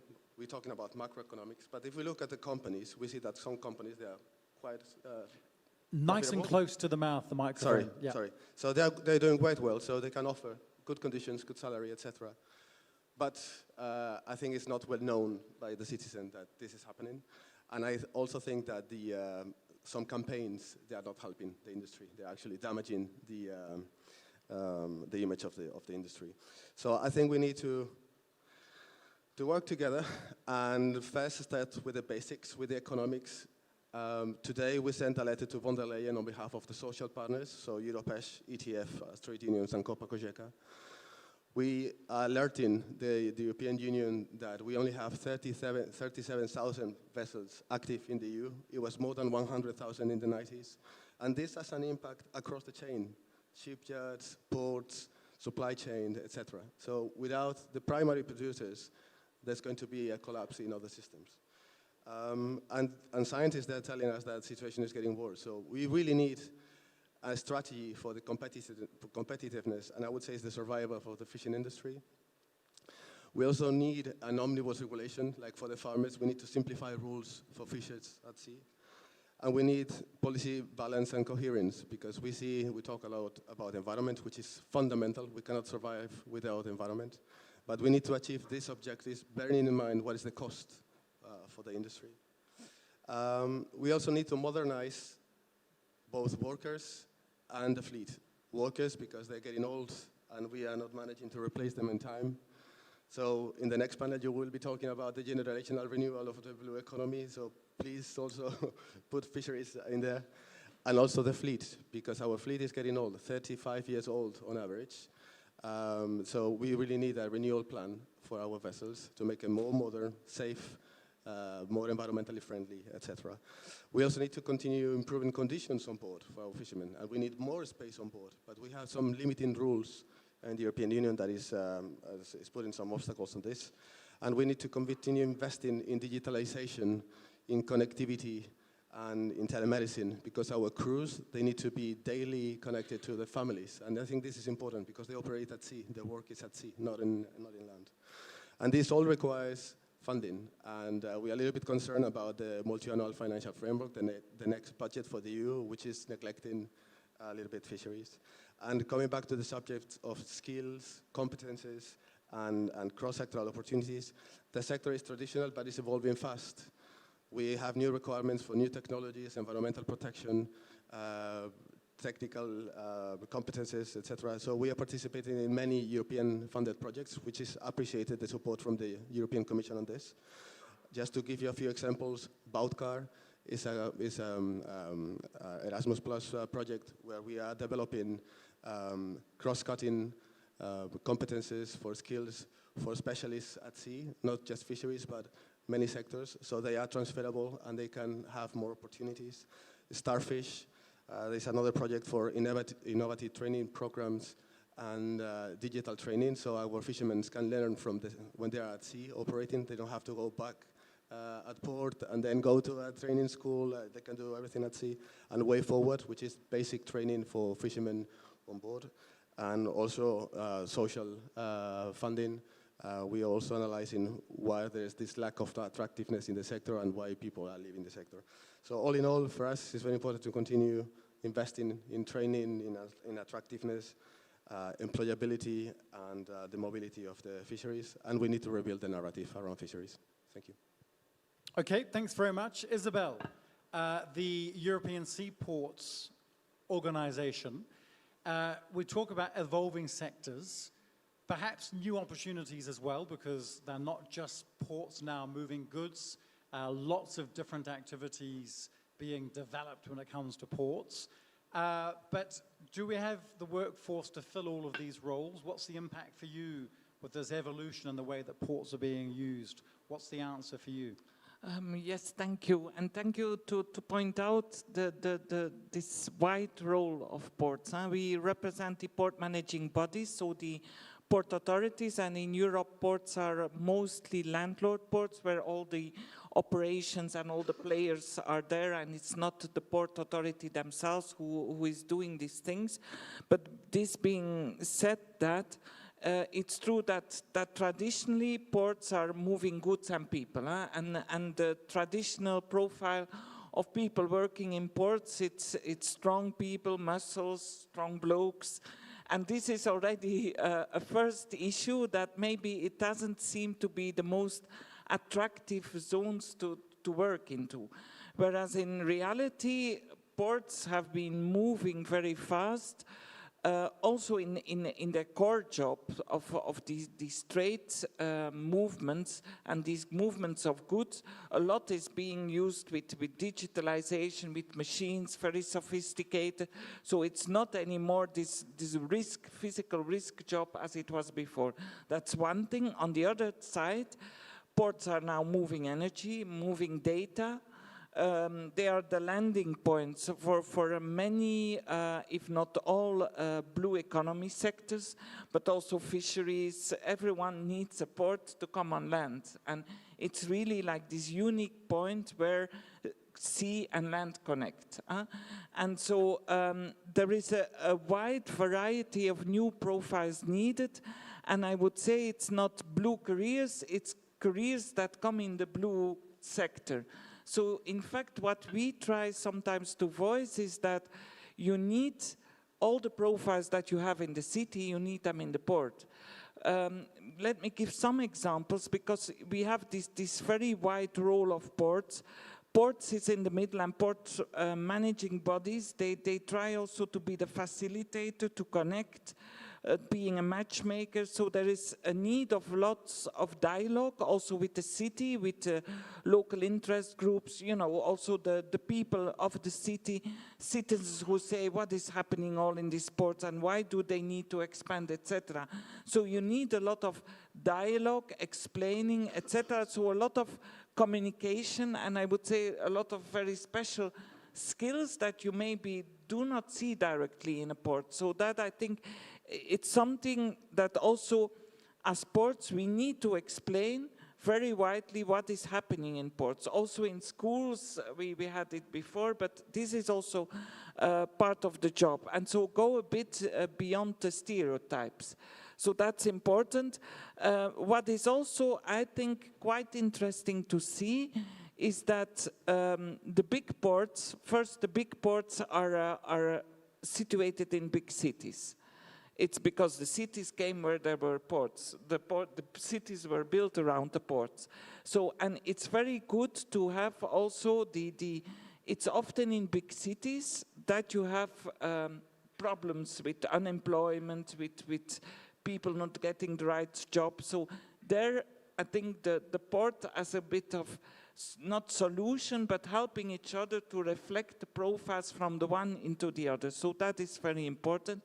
The other thing with all the like offshore energy, new things that are happening in ports is that you do not always need to have the big ports, but some ports that are a bit more remotely, maybe on islands or in not outermost regions, but let's say corners of Europe, become very important because of offshore energy, etc. And there you see new centers rising, and they will attract new brains, new young people to install themselves, maybe not in regions that maybe were a bit out of everything, but they become like new maritime capitals. And this is a quite, I think, interesting evolution where you can attract young people, then you will have universities there, etc. coming. There is the example, for instance, in Sweden, in the north of Sweden, where you have, with all the green steel that has to come out of the port has to adapt. So you will get a lot of new movement into these areas. So creating hubs, and so the skill sets all together, everybody finds their place. It's a bit like what Moni was saying at the beginning about it's not just shipbuilding, it's also repairs, transforming vessels as well, so creating hubs for this. So great. A lot of pressure on you, Celia, founder and CEO of Blue Jobs, global recruitment, also training platform. Are you hearing this as well? What's happening on the ground for you when it comes to recruitment, retention, attracting people to the market? Okay, thank you so much. So yeah, talking about challenges and opportunities, the first one, I actually founded Blue Jobs because there was a lack of a job platform dedicated to the marine science and the blue economy sector. So when graduates were looking for a job after their bachelor or the master, they couldn't find a platform to find the jobs, no? So there was a lack of tools, but what actually this means, it was a lack of visibility, recognition for the blue careers, no? So that's the first challenge. The second challenge is that the blue economy is very broad. We have here a representation from marine renewable energy, shipbuilding, ports, fisheries, and the needs of skills, the market from a seafarer or from a fisherman or from a marine biologist are completely different. So that's why we need to look at a specific sector, no, to understand the level of education needed. The Commission has explained they are doing really well on this partnership on specifically marine renewable energy, shipbuilding, but we need more sectorial data to design this strategy, tailored strategies for employment and to attract talent. We were talking about attracting talent, but it is completely different in one sector to the other because renewable generation, lack of attractiveness, This doesn't happen, for example, in marine science, because students that decide to do marine sciences because they love, they have a passion for the sea. So challenges are different, so we need to study them differently as well. And as opportunity, in the last 10, 15 years, we have seen an increase of job opportunities, but as I said, a better recognition for blue careers. So before, there was a job advertising looking for a biologist, for example, but now you can see that the requirement is a marine biologist, a oceanographer. So this is also a really good way to attract talent, recognize that the job that they are doing, no? So I think in general the blue economy sector are still a bit behind in comparison with other sectors in terms of this visibility and recognition, but sectors are growing, job opportunities are growing as well, and what is more important, there are also room for new roles, as you mentioned, related to digitalization, related to greener, these traditional sectors. Okay, Celia, thanks very much. Monia, let's come back to you because you talked about this need, 40%, which I find staggering. Is it also a question about diversity, making sure that we're attracting different profiles? Yes. Celia will also talk about this maybe afterwards. You know, not just muscly men, but women as well when it comes to shipbuilding. Is it, you know, this diversity of the talent on offer? Yes, thank you, Seamus. First of all, I want just to say that I totally agree with Celia, and it's something that when also we are contributing some EU policies, we always say that one size fits for all policy is not what we need. We need more sectorial policies that are also adapted to the challenges and the needs for each sector, because as you mentioned, the maritime sector is already very fragmented, but we are also competing with other sectors, so I don't know, automotive and aerospace and so on. Coming back to the questions, yes. As I mentioned before, we carried out a survey within our Blueprint project leadership, in which we have asked how many women do you have in your companies. And unfortunately, more than 75% responded that it was between 0 and 19%. So we are very low. And it was a general question. So maybe also if for the respondent, they responded like 20%, maybe there was women in the administration or on you know, on the health and safety department, that it's the sector where department where we saw more women. And that's a next step that we would like to do, is to go into detail on this, because when we talk about technical position of women, we know that the maritime manufacturing industry is male dominated. So having said that, why we are struggling with not in attracting youngsters but also with the women is mainly about the very bad image or the perception of the sector. So we always say that the shipbuilding and maritime in manufacturing industry is characterized about 3 Ds. So we have difficult, dangerous, and dirty. So that's how people see us. So we are working hard. It's not an easy task because it's, I think in the panel before we said like fixing stereotypes, and fixing stereotypes is very hard. But we are trying our best because yes, we are, if you ask young people like what do you think about shipbuilding, they think about this massive cruise polluting our oceans very bad. And they don't know that now the sector, as we mentioned before, is evolving very rapidly, that we have a very ambitious climate objectives. We have many vessels that are now 0 emissions, that in Europe we have the most complex and technological vessels, so we are still the global leader in building this kind of ships. So we are trying to raise awareness about like in informing, especially the youngsters, on the opportunities and of the new careers or the new ambitions that we have in our industry. So, because I went once and it was very also emotional for me when I was the first time in a shipyard, and I had the opportunity also to talk with the workers there. And I saw, because in maritime region, sometimes this passion also came from family, but they were very like, they said, when I see my vessels is finished, and I saw it going through the sea, is an emotion, you know, or when it's a Navy vessels, because they are like I'm securing also my country. So I build it.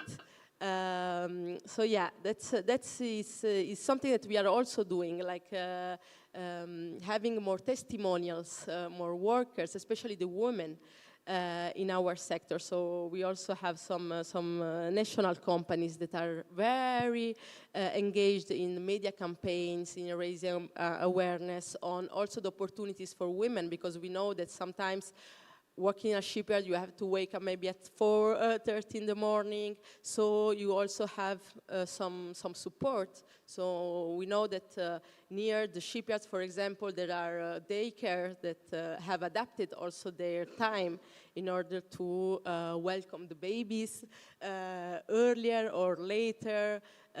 So sometimes, because we have different shifts, no? So there are mothers that maybe have to wake up their babies at 4:30 and then pick them up at 1. And when you think about this, you said, it's very bad to wake up your baby at 4:30. But then I saw but she has all the afternoon where she can spend time with her baby, you know? And sometimes, I'm doing a work from 9 to 5, and I'm coming home, I see my baby 2 hours. So sometimes, you know, this is also a bad perception on, she's starting work very early, so she's putting her baby in the daycare. So we are also trying to move this perception of the industry. Of course, also the companies at national level, they are shifting more on a family-friendly company, improving the work-life balance, trying to support with some benefit the women, especially the women, in order to attract them. Because we saw that is really important, and is a challenge that is, I saw a difference, because I started to work in this industry, it's now almost 10 years. So 10 years ago, I didn't heard a lot about inclusiveness, women, and so on. Now, I saw that also our members are more engaged to it.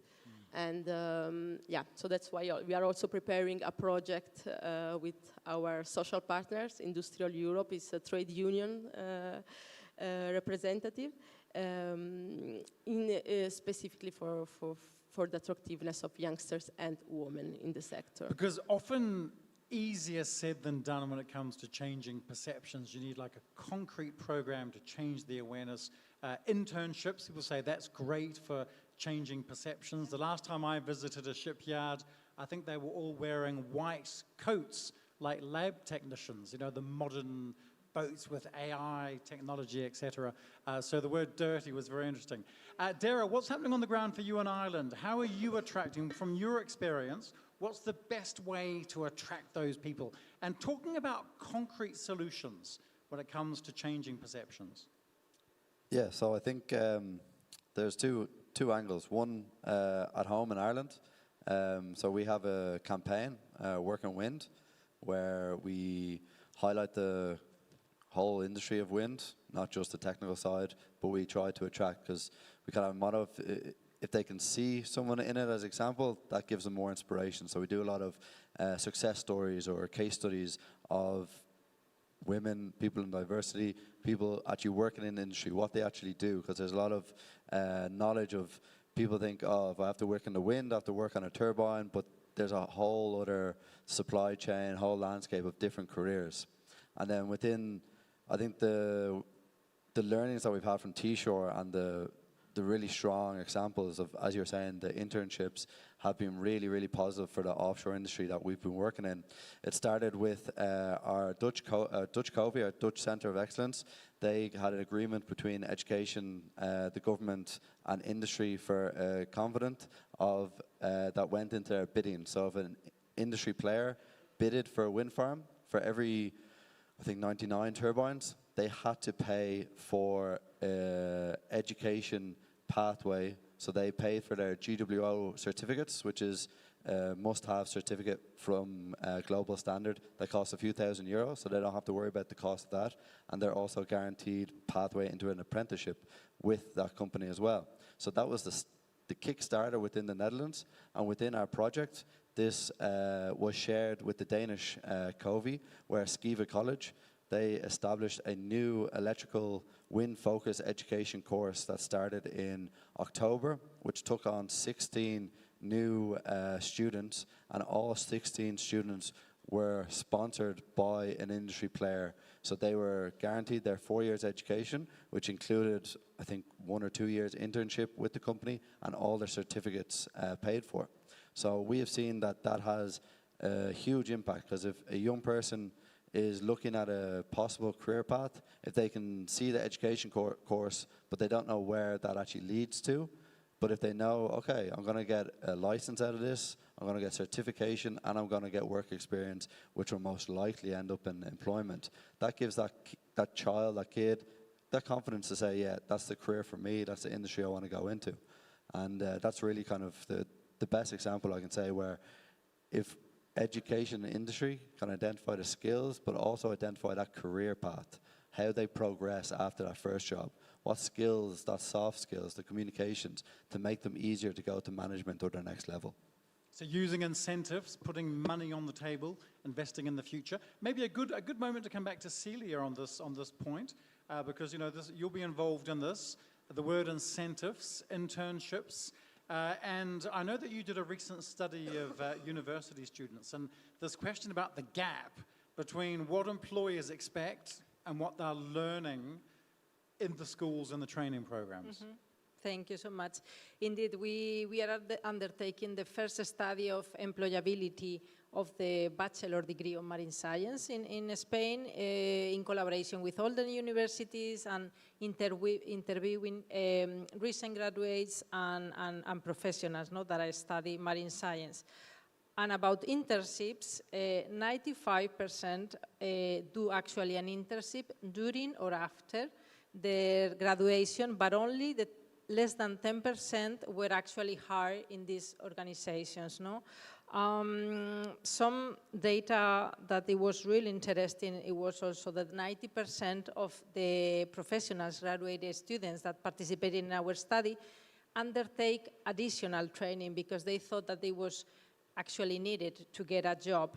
So here is I think there are some key aspects. One is the lack of real work experience. Yes, they are doing internship, but as Gonzalo from IGAFA was mentioning, we need internships with a real career pathway, with a career plan, real conditions. I think you mentioned hands-on practice, there is also a lack of technical skills, because after the graduation, they do not feel comfortable or ready to get the first job, So they still need more technical skills on GIS, programming, data processes, artificial intelligence.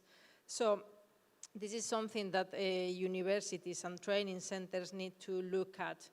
Another interesting point is that one of the main barriers highlighted by these recent graduates was the lack of networking, the lack of contacts that they had at the end of this graduation, And actually having a networking contacts in the market is one of the easiest way to get a job, So I think there are few things that the universities can improve on this side. One is the offer of the internship and the career plan. Another is more guidance on the market, sector opportunities, career pathways. We were talking with AB before, already saying that we need more guidance at the school level, but also at university level to provide them with enough information about the blue economy sectors, no? We need also, obviously, more alignment between the technical skills and what is actually requested in the market, and a better approach on how we fix this thing on networking, no? And just final point, just a figure that I think is quite aligned with what we have discussed before. Only 7% of the graduates that participated in the study actually were attracted or interested in being an entrepreneur or create a startup, no? And behind this is a lack of clear management, business, entrepreneurship skills provided by the university, no? So this morning, James Morrison from DG Research was mentioning for the Ocean Observatory that, yeah, research is good, but we need to create a market, no? So I think at the university level, we need to also to promote entrepreneurial skills. Okay, it's not just the manual jobs. What were the 3 Ds again, Monia? Dirty. Dirty, difficult, and dangerous. Yes, and so that's not entrepreneurial, is it? That's really the manual worker. I want to just go back to this point about gender balance, because we saw before we had a whole row of students here studying the blue economy, all female students. Is this something that you're concerned about, Isabel, at the ports as well, looking for this diversity, tapping into that market? Yeah. Yes, we as ESPO, European Seaports Organization here in Brussels, because we were one of the founding members of the Women in Transport initiative from the Commission that was started in 2017. And because we thought it's important to be there and to try to look into that, because transport sector in general, and then certainly if we go to the seaside, you see that it's not so easy to have this gender balance. And what we did then, as a small initiative, but I think it's quite interesting, a first initiative is that because we are organized as such that we have meetings in Brussels, people from all the ports of Europe are coming, environmental managers are gathering in one committee, then people who are doing statistics in another, those who follow cruise in another. And so in 2018 we started monitoring in every meeting that we organized in Brussels, how many women, how many men. And we publish the statistics, let's say, every year on the 8th of March, on International Women's Day. And so we monitor a bit, and it's quite nice to see. We see that, like in last year, over the past year, we had in our meetings 41.33% were women. So that was quite a high score. Of course, it's at the level of port managing bodies. But then within the different committees, you see, for instance, sustainable development scores well, cruise scores well, harbor masters, those who, you know, men in uniform and so on. This is still a very men group of people who joins the meeting. And then it varies a bit. What we also see is our board, which is more people at strategic management level, was also more men, but evolved in a positive way over the years. So that is quite interesting. The other thing that we did, or we do, is we'll give every year an award to a port that is doing something special in the relation port city. And we give it each year a theme. And last year it was how, as Port Authority, you're pursuing a strategy to attract more women to work in the port or in the port area. And so we had quite some interesting projects. It was a British port, the port of Shoreham, who won the award. But for instance, the Italian ports, all the Italian port managing bodies, they signed a pact on gender equality, where they had like different pillars of trying to promote, to see that there is a better level of recruitment of women, taking out the barriers. And I think some interesting things were said by Monia. But for instance, what you also have is that ports are often big industrial areas with docks along the water. If you combine that then with difficult working hours or different working hours, and you do not always have like the bus transfers that you have in the city and so on, the metro lines going to the quays. So you need, as a company, then to organize this, that there is a safe transportation for instance, women to go to and from the at hours, maybe in the dark or later or whatever. So you need to organize that a bit.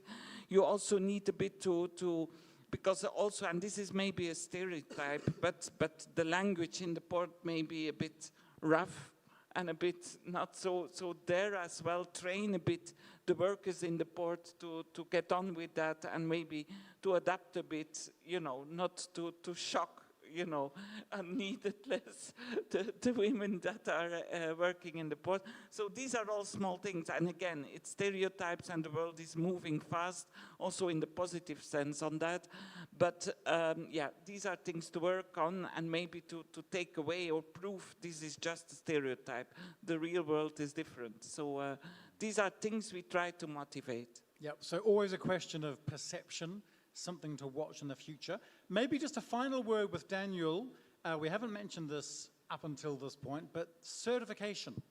Certification standards. We know that Europesh has been pushing for this for fishers, so training, certification standards. What impact is this going to have, and what hope are we placing in this? A consultation process has begun with the European Commission. Indeed. Thanks for the question, and this is very welcome move from the European Commission. It's a very nice initiative. We've been requesting this piece of legislation for many years. I started in Europesh around 14, 15 years ago, and at the time we were already requesting this, but obviously there was this is an international convention that comes from IMO, and it's setting standards for education, training, recognition of certificates, etc. For us, it was fundamental, but we understood that at the international level, they were still revising the text. The text finalized last year, and now the Commission is consulting stakeholders whether this is a good initiative or not. The answer from the social partners, from Europass, from ETF, and Copa Cogeca is a big yes. We need this. First, because we saw that not all the member states ratify this convention, and so the legislation is fragmented, and we have an uneven implementation. So the first big added value would be harmonization and level playing field. The second one, if the system recognizes the different education training systems and the certificates, then that actually is empowering the mobility of workers across nations. And I give you an example. I have my driving license, and I can drive my car in Spain, in France, in Belgium, in Germany, because everybody, all the national authorities recognize this, that I'm capable of driving a car. With fishers, it's not the same. And this is an example that my chair is always using in the social dialogue. Their certificates is not recognized automatically in the different member states, and it's a very painful process. So this will actually facilitate the mobility.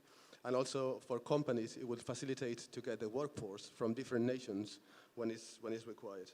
I think we're running out of time, so I don't want to take more of your time. But finally, safety at sea, because with this basic education training for all members at the same level, I think that will benefit safety at sea. As you may know, fishing, we don't have the 3Ds, but it's still considered as a hazardous activity and challenging and demanding from a physical point of view. And we see that there's a lot of errors and mistakes at sea, and many of them are driven by human errors. So getting crews with the right competences and education, I think, is fundamental to have this to safety at sea. Thank you. Okay, thanks very much. We didn't have the 3Ds on this panel. This was an easy panel, wasn't it? It wasn't difficult, dangerous, or dirty. And we also have gender balance. Have you noticed? 3 men and 3 women. So thank you very much. A warm round of applause for this panel. Thank you very much. And after the coffee break, we will be taking a look at this question of the generational renewal strategy. So do join us. And don't forget, you can approach some of our panelists if you want to continue the conversation. We could have talked for hours on some of these points, but let this just be the start of the conversation. So 30 minutes now for a networking coffee break. See you later. Thank you very much.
Let me just switch on the microphone. Welcome back from the coffee break, from your networking.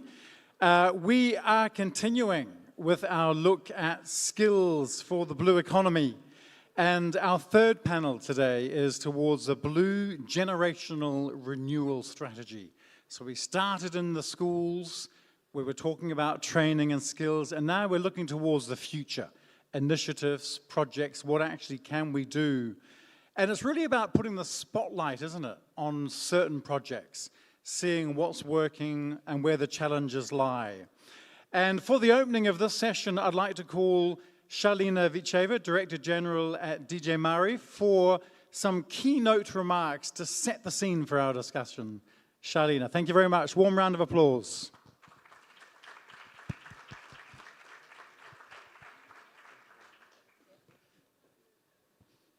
Thank you, Seamus. Ladies and gentlemen, good afternoon.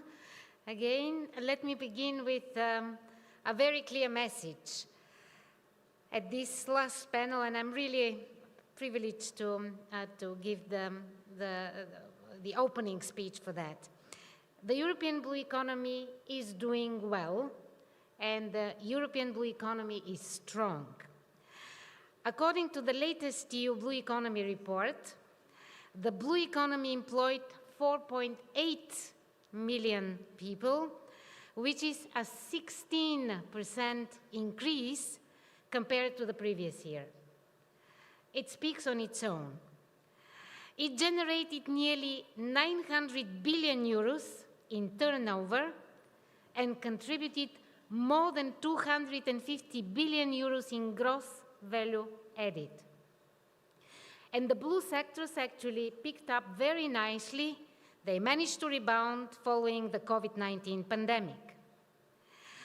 Emerging activities such as marine renewable energy are driving innovation and growth. Coastal tourism remains a powerhouse, representing more than half of all blue employment. So yes, the blue economy is doing well, but its long-term resilience cannot be taken for granted. Across the blue economy, from fisheries and maritime transport to offshore renewables and marine biotechs, employers are increasingly facing difficulties to find and attract and retain talent. At the same time, many sectors are experiencing a demographic imbalance, and especially the traditional ones. More professionals are nearing retirement than entering the workforce. This is not only a recruitment challenge. It is also about intergenerational continuity. We need to ensure that the knowledge and experience built over decades are not lost, but passed on and adapted to a rapidly changing world. Because without people, and I think the Cypriot minister said it in the morning in the high-level opening session, without the people, skilled people, motivated people, innovative and creative people, there is no blue economy. And the nature of blue work is evolving rapidly. Digitalization, automation, artificial intelligence, environmental pressures and climate adaptation are reshaping nearly every sector of the blue economy. The jobs of tomorrow will not be exactly like the jobs of today. Yet, training systems, career guidance, and public perception do not always reflect this transformation. Many young Europeans are simply unaware of the diversity of careers the ocean offers, from data analysis and robotics to ecosystem restoration, sustainable aquaculture, and offshore engineering. Others still perceive certain sectors as physically demanding, unstable, or disconnected from technological innovation, even if that no longer reflects reality. So, generational renewal is not only about replacing workers. It is about aligning skills with change, modernizing career pathways, and ensuring that the blue economy is seen as forward-looking, innovative, and sustainable. This is particularly relevant. I will start with the traditional sector like fisheries and aquaculture. These sectors are far more than economic activities. Being traditional, they provide healthy food, sustain coastal communities. They carry traditions that are deeply rooted in Europe's identity. At the same time, they are exactly among the sectors most exposed to change. They are on the front line of climate impact, like shifting stocks, warming waters, extreme weather events. They all affect both fisheries and aquaculture. They face biodiversity pressures and global competition. And they operate in an increasingly complex geopolitical environment. In many regions, the workforce is aging.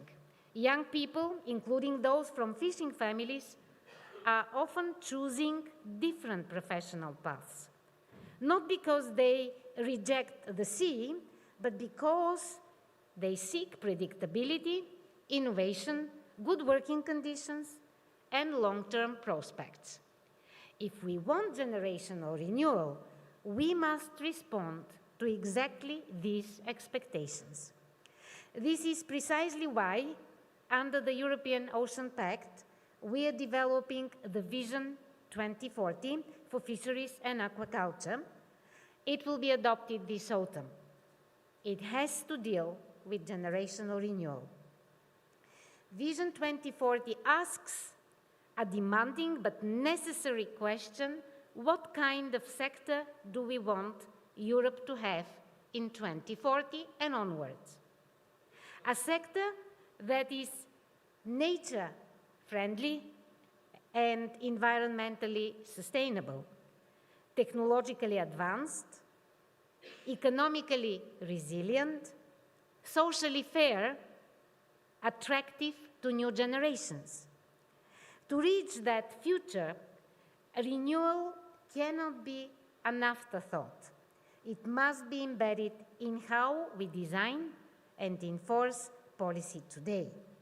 That means ensuring adequate working conditions and safety. It means embracing innovation, including digital tools and artificial intelligence, to support the sustainable management of our resources. OceanEye will help. It means strengthening cooperation between education providers and industry so that training better reflects real job market needs. And it means ensuring diversity and inclusion, because a sustainable blue economy cannot afford to overlook talent. But blue generational renewal extends beyond fisheries and aquaculture. Across tourism, maritime transport, offshore energy, shipbuilding, and ocean science, the demand for new skills is growing fast. The green and digital transitions are not abstract concepts.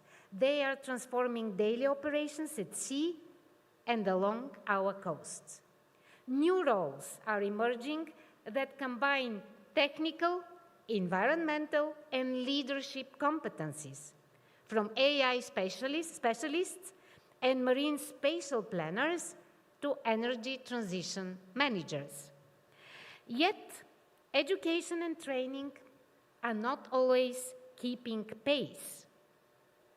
They need to anticipate in order to be able to jump on a very fast-moving train. Curricula can still lag behind on digital, green, and regulatory skills. Interdisciplinary learning remains limited, and we are talking about holistic approach to ocean. By default, it needs interdisciplinary profiles. And too often, education and industry operate in parallel rather in partnership. Both education and industry have every interest in cooperating. The educational system needs the sensors to be able to anticipate the blue skills of the future that come from the industry and science. And industry desperately needs training to be adequate to their needs. So partnership is essential. This is why we in the European Commission fund Blue Careers project that foster this cooperation between education providers and businesses. This is why we support large-scale skills partnerships in offshore renewables, for example, but also in maritime technology. And this is why we empower young professionals through initiatives like the Youth for Ocean Forum. However, to truly build the skilled next generation workforce, the blue economy needs, we now require a truly coordinated and strategic framework. This is the reason why we are planning under the Ocean Pact the Blue Generational Renewal Strategy. It is not for this year. This year we have so much work, and this morning our commissioner shared the plans with you. But next time around it will be the hot topic. Next March it will be the hot topic because it will be due in 2027. It has to be a strategy that will modernize ocean education and training, will promote female participation and diversity of talent, improve working conditions, and ensure the transfer of knowledge between generations. To design it properly, of course, we must listen to the demandeur. In a few moments, you will be listening to 5 Now Understand 4 panelists, distinguished panelists, that will kickstart this discussion.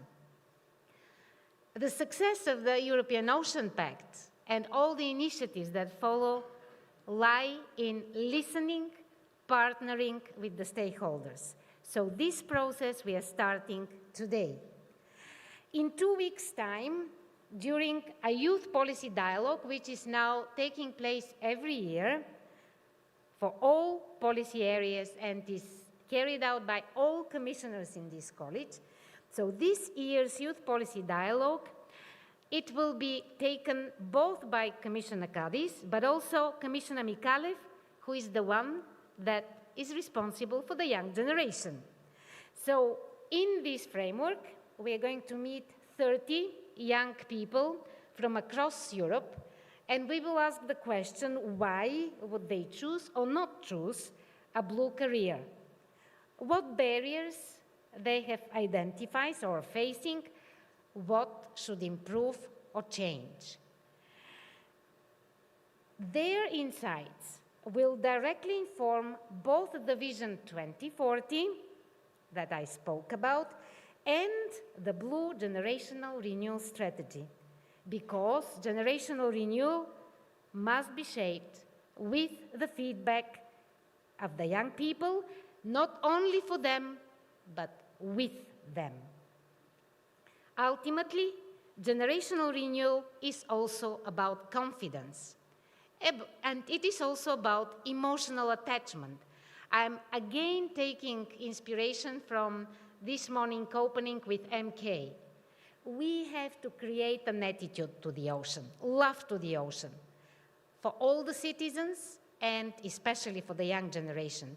This attachment leads us to the right attitude to the ocean.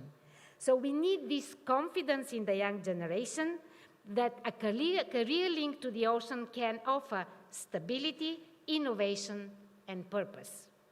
Confidence that environmental sustainability and economic opportunity go hand in hand and they coexist. Confidence that Europe's blue sectors have a long-term viable future. Young people are looking for meaningful work, fairness, opportunity, and progress. The blue economy can offer all of this, but only if we modernize how we train, how we communicate, and how we structure career pathways. So let's work together to make blue careers visible, future-oriented, accessible, and attractive.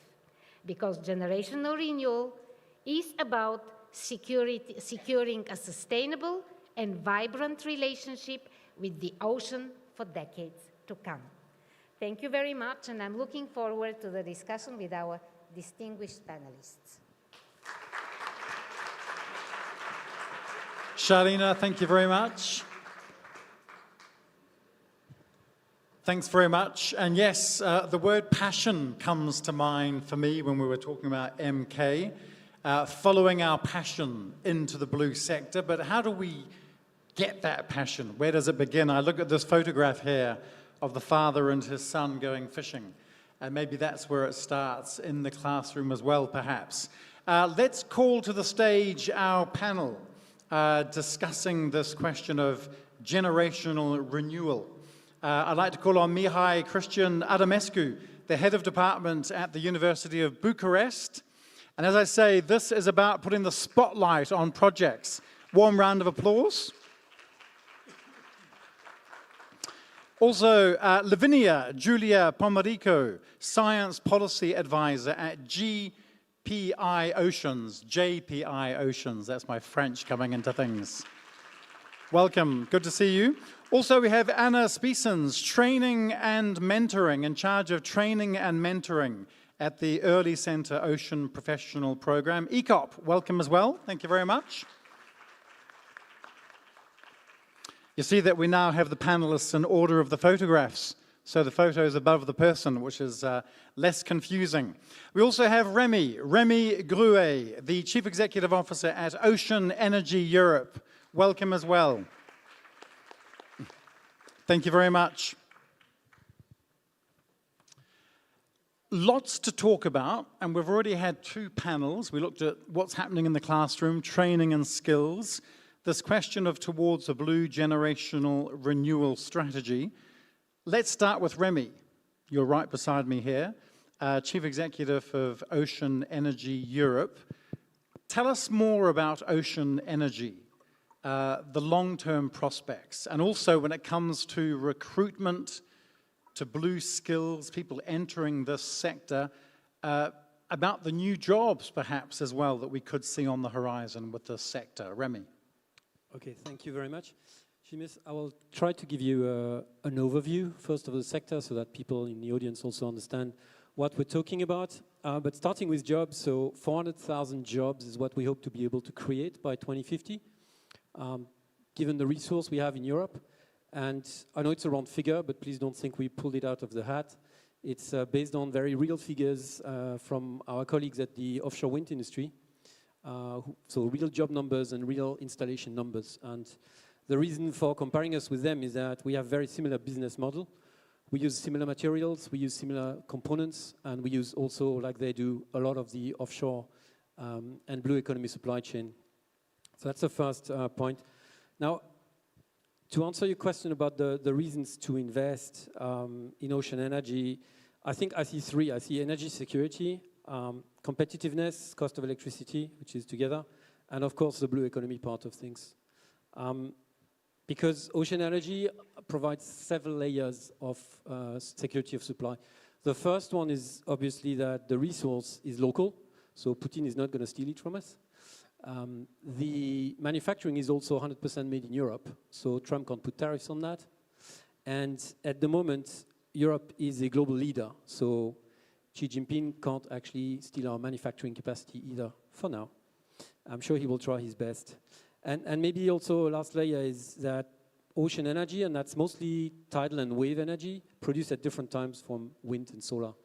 So it's much easier to match supply and demand on the electricity grid this way, if you have many different layers of technologies.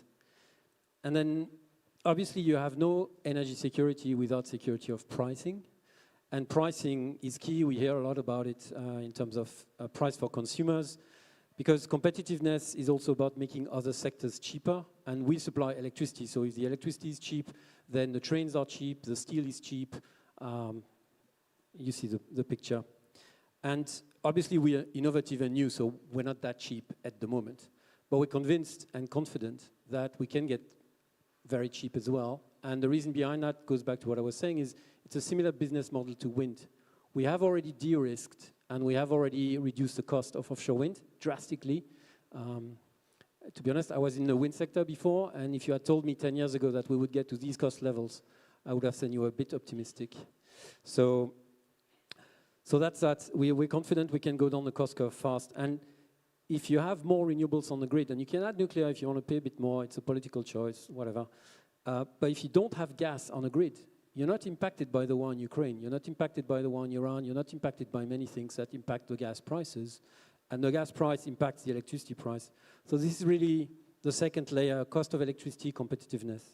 And the last one is really the blue economy, because we're a new client for the blue economy. Essentially, Charlina said earlier that some of the sectors had tough times in the blue economy, some historic sectors, and some of the skills that have been developed for those sectors are still there. Some of the infrastructure is still there. And we can use that infrastructure and those skills very, very easily. Happy to go further into that at a later stage, but for now, I'll leave you the floor. And because it's new, innovative, it's the new kid on the block, do you think that helps make it more attractive? That question of passion, that question of being excited about something new, does that help when it comes to creating these jobs in the blue sector, when it comes to ocean energy? Sure. If you come to our conference, which you're invited to now, as are everybody in the audience, it will be in The Hague in October. You will see that everybody involved in the sector is super passionate about their job. In 12 years in this job, I have never had one interview for recruiting personnel for Ocean Energy Europe where the person has not said, I'm here because I want to make a difference, I want a meaningful job, I love the ocean, I want to be in that field. So it's a huge part of why people go into these jobs. If you're an engineer, and in our sector we have, I would say, 90% engineers at the moment, you could go to Germany to build machines, you could go into the oil and gas sector. The people who come into this ocean energy field, they come because they love the ocean and they see that as a great opportunity. Okay, and we'll come back to you a bit later, talking more about the kinds of jobs being created, maybe the profiles.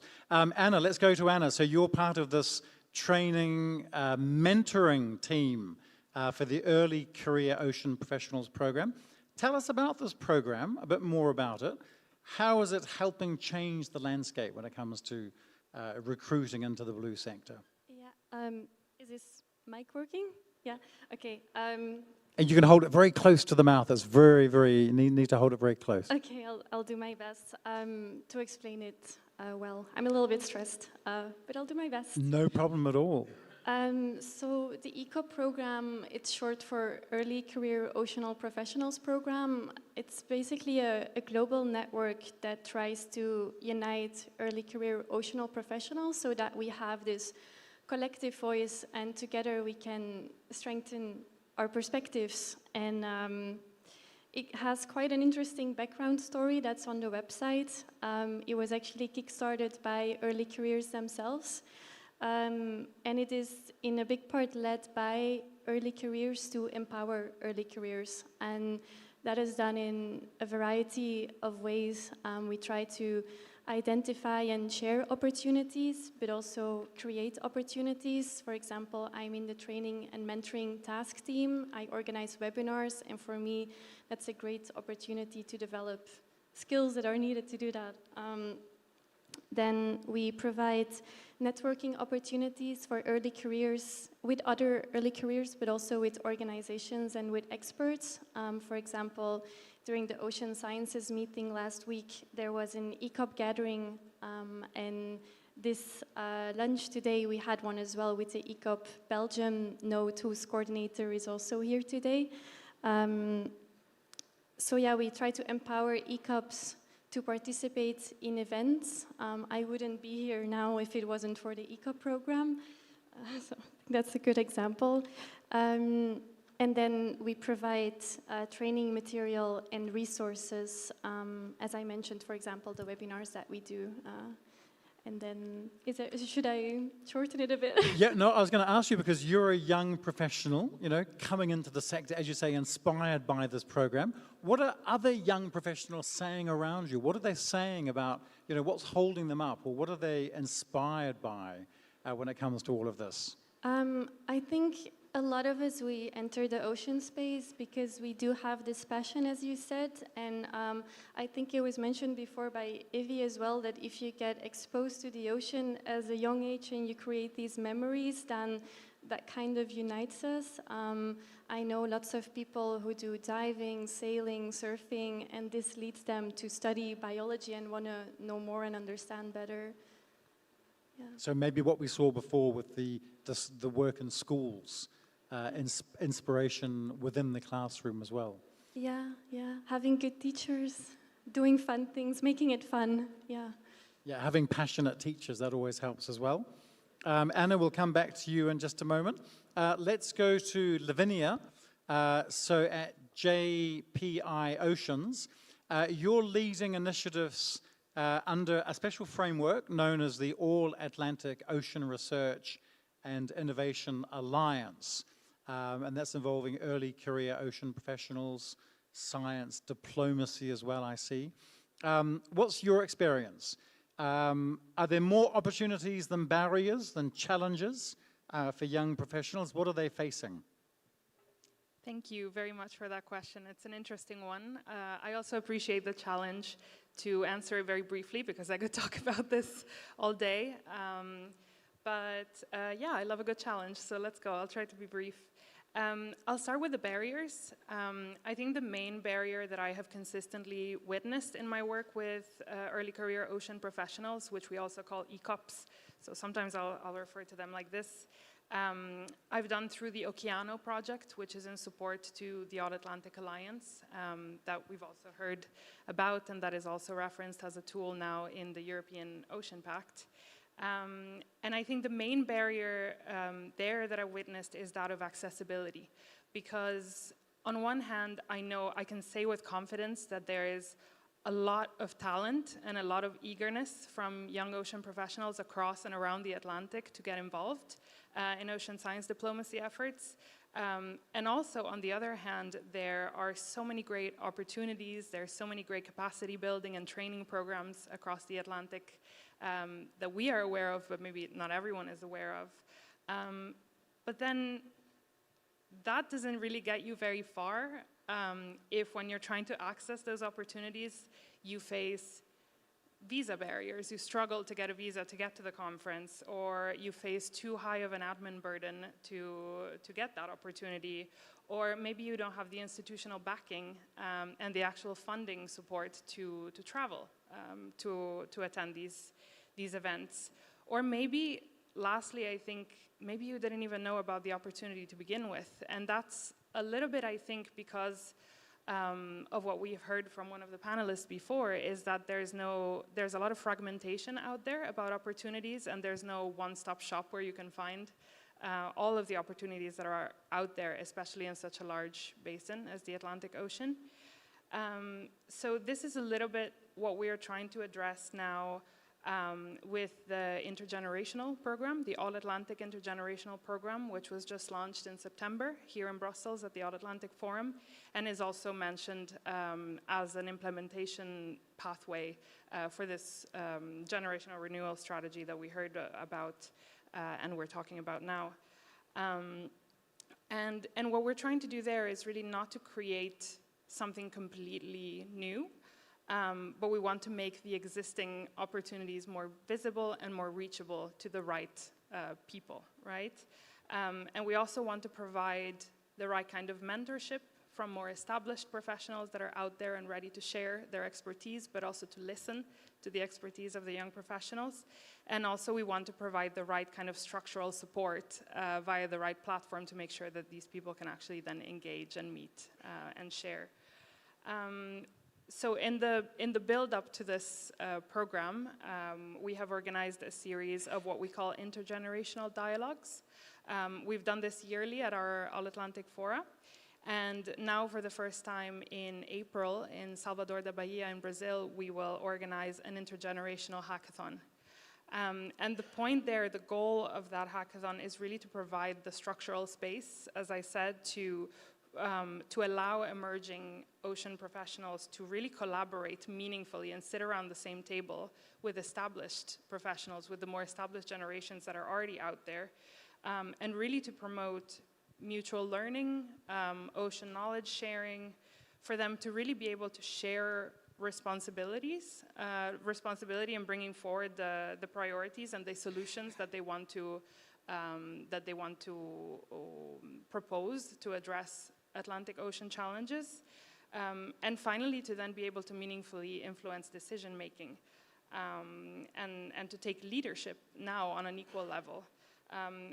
Because I think ultimately an empowered workforce, which is truly multi-generational today, will then naturally carry that forward when the next generation enters the workforce, right? I think that's the key word there, is that we're already multi-generational now, and we should all be talking to each other. So that's a little bit what we're trying to do with the intergenerational program. So communication is key. We often hear that.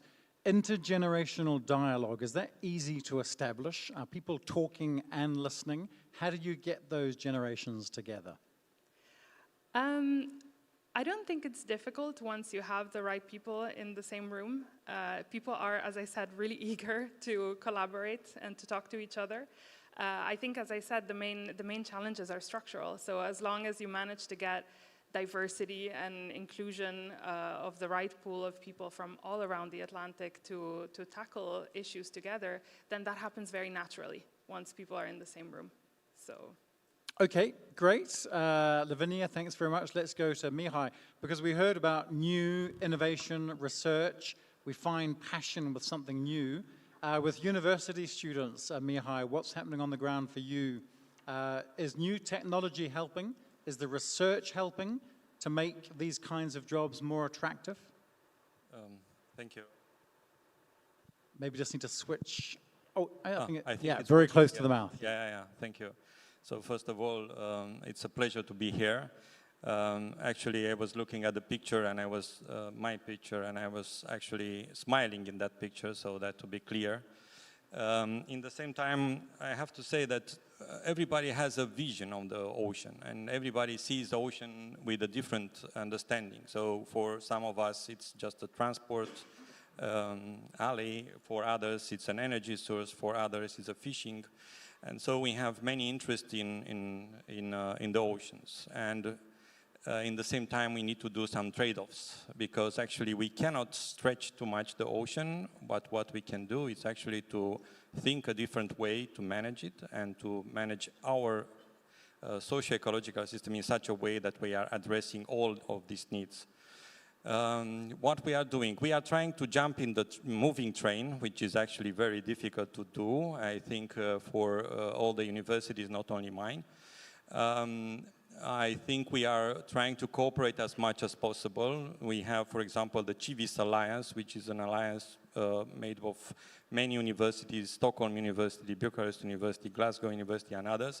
And we're trying to develop these transdisciplinary programs. So, for example, we have a master exactly focusing on these transdisciplinary approaches to a nexus of things, energy, climate change, and ecosystems approaches. And we are trying to think not in an old way, but in a new way, a systems way, in which we are seeing all of these interacting and addressing different things. And in this environment of understanding the framework, because it doesn't matter if you have technology on something bad, you need a framework for that. So in this framework, we are bringing in new innovation, like, for example, new sensors, technologies, new AI things, and we are trying to integrate all of these things in a mental understanding of how the future should look like.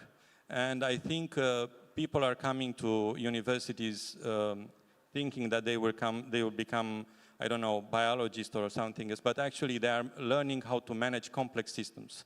And this is something that we need to address in the future. How can we address complex systems and understand these kind of systems, not becoming an ecologist or a biologist or a fisherman or whatever, but understanding complex systems.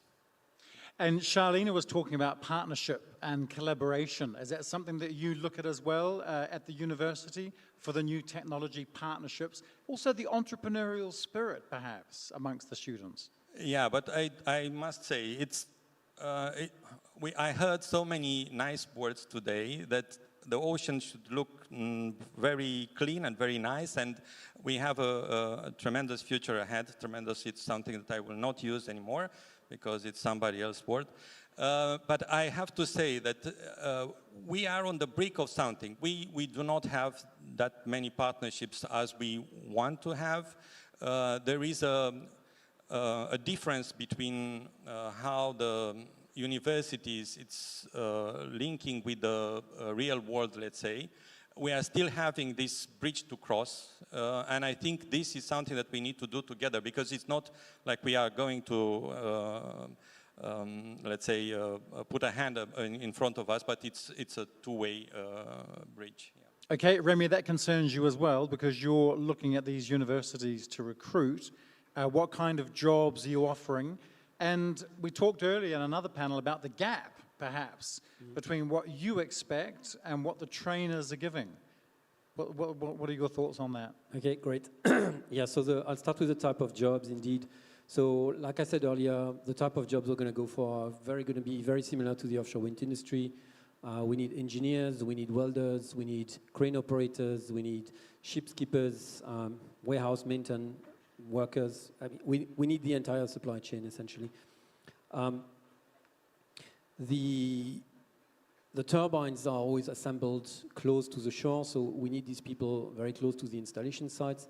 And I want to say the level of skills we have access to is generally the right one, but it's not necessarily where the trainers are, and the trainers need to know how the market is going to look going forward. Because if they're putting skills, if they're building a new training program, for example, like a 3-year master or 2-year master or something, then first they need to have an idea that the people who are going to join that master have a job afterwards, at least, or some perspective of a job. So having some visibility on the market for ocean energy or for whatever specific industry they're targeting is hugely important. So, yeah, I would say that for now. Okay. Lavinia, I wanted to ask you as well. We talk about blue skills, the skills we need, but what actually are the skills? What for you are the top skills that somebody needs when we're looking at the blue sector?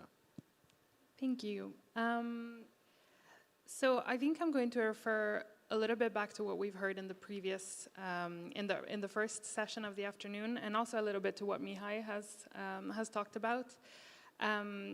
Based on my experience working with early career ocean professionals, I think the main feedback I have received is that exposure and experience actually matter as much as technical training. And that's a little bit the discussion we had about transdisciplinarity, and what you were saying as well, is that we really need to make sure we have these transversal skills and that we don't get stuck in our own silos when training, when entering the job force. So I think, for example, what I've seen a lot with early career ocean professionals is that they really appreciate the rare opportunity, and they find it a rare opportunity to be able to address firsthand, for example, policymakers, and that they actually wish for more active exposure to those processes to also better understand how they can influence them with their skills and for example, if they're researchers, how they can use their knowledge towards those processes.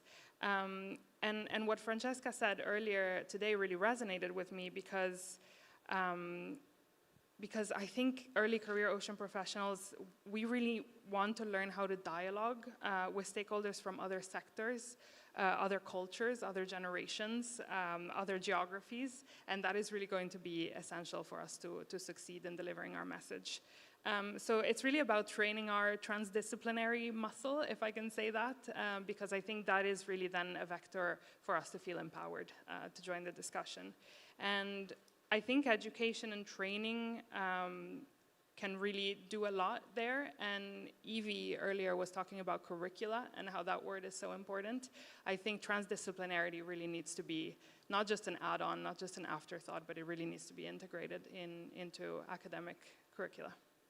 Okay, I want to give Anna a chance to respond to some of what she's been listening to, taking notes. What stands out for you, and what's your reaction, Anna? You know, what can turn somebody's interest in the blue sector really into something concrete, some pathway they can follow from your experience, and reacting to what we've heard from some of the panel? Yeah, actually, about this topic, I had some discussions with friends, with classmates, other ECOPs about this, like what could help us turn that passion into a blue career. And I'm going to try to say it a bit like chronologically. When you are still a student, there's ways to already start building your skills outside of university, but often those opportunities, they're volunteering, they're low paid or even unpaid. And I think this kind of creates an inequality from the start, because like at university, there's a lot of people who have to balance this with a student job, and then you don't have the same opportunity to build your skills as others who can. So I think that's one thing, to have paid opportunities out there. And then when we start to look for a job, we have all this scientific knowledge from university, but there's other professional skills that we don't master at all. Like I remember the first email I wrote, I thought about every word I was writing down. So I think it's nice if organizations are willing to invest in our skills and acknowledge that it will take a bit of time for us to get worked in, but we are motivated and we have energy to do it. And then mentorship. When you have a job, having somebody who's willing to support you and teach you all the little ins and outs. And then I also want to say to like mid-professionals or seniors to share your networks with early careers, because in the end, often positions are still short-term and you have to be able to bounce back, and we don't have the same network yet, so it's highly appreciated if that's shared. Yeah. So it's a question of sharing. Also, we talk about data sharing, but also just knowledge sharing and networking. Is that something else that somebody else can talk about? The essentials of sharing, making sure that we're part of a network, that we're not creating clubs, but we're actually letting people. And maybe Mihai, you can talk about this as well. Well, I was just thinking, I have 20 pages of written ideas, but I will not go to this. But I was just thinking how universities are built, and in many cases, and I have to say that, we are mostly based on disciplinary approaches. So we are teaching something from a disciplinary point of view. So I do acknowledge this kind of thing, that when faced with realities of a job or something, you must address many other fields. And you're not, I mean, in many cases, when you do not have this transdisciplinary approach, this systems approach, it's very difficult to answer to emails, for example, with a very clear push. Yeah? And I do think this is something that we need to change. And now I'm working in different projects, and some of them are at the interface between science, policy, and society. And I do think this is I mean, in the past we were thinking that the interface is something linear, in which science is informing policy, and this is something that is linear. But actually it's not like that. It's a circular thing, and we are learning together, which is something that I really love. It's not, I would not say that researchers are very smart and they are doing a lot of smart things, but I think that together we learn much more than only doing some disciplinary research or some disciplinary teaching or whatever. But together we are learning a lot, and I think this is the future, in fact. And Mihai, we often hear people talk about, restoring the ocean, protecting the ocean. It was the key word this morning in the word cloud. And some people I talk to say that that's voluntary work. That's not something that I can make into a career path. Are you hearing that, or is it changing? Is there a new intersection between these different sectors, approaches? Yeah, in this moment there is, I think it's a European agenda to have these restoration plans done at national level, which I think many countries are struggling in this moment, but I hope they will do something. And they will do something also for the ocean part. And I do think this is also has to do with the way we are seeing the integration between terrestrial ecosystems and socio-ecological systems and the ocean. I do think that this is a link that we need to make, and having protected areas in land has also a huge influence of how the oceans are.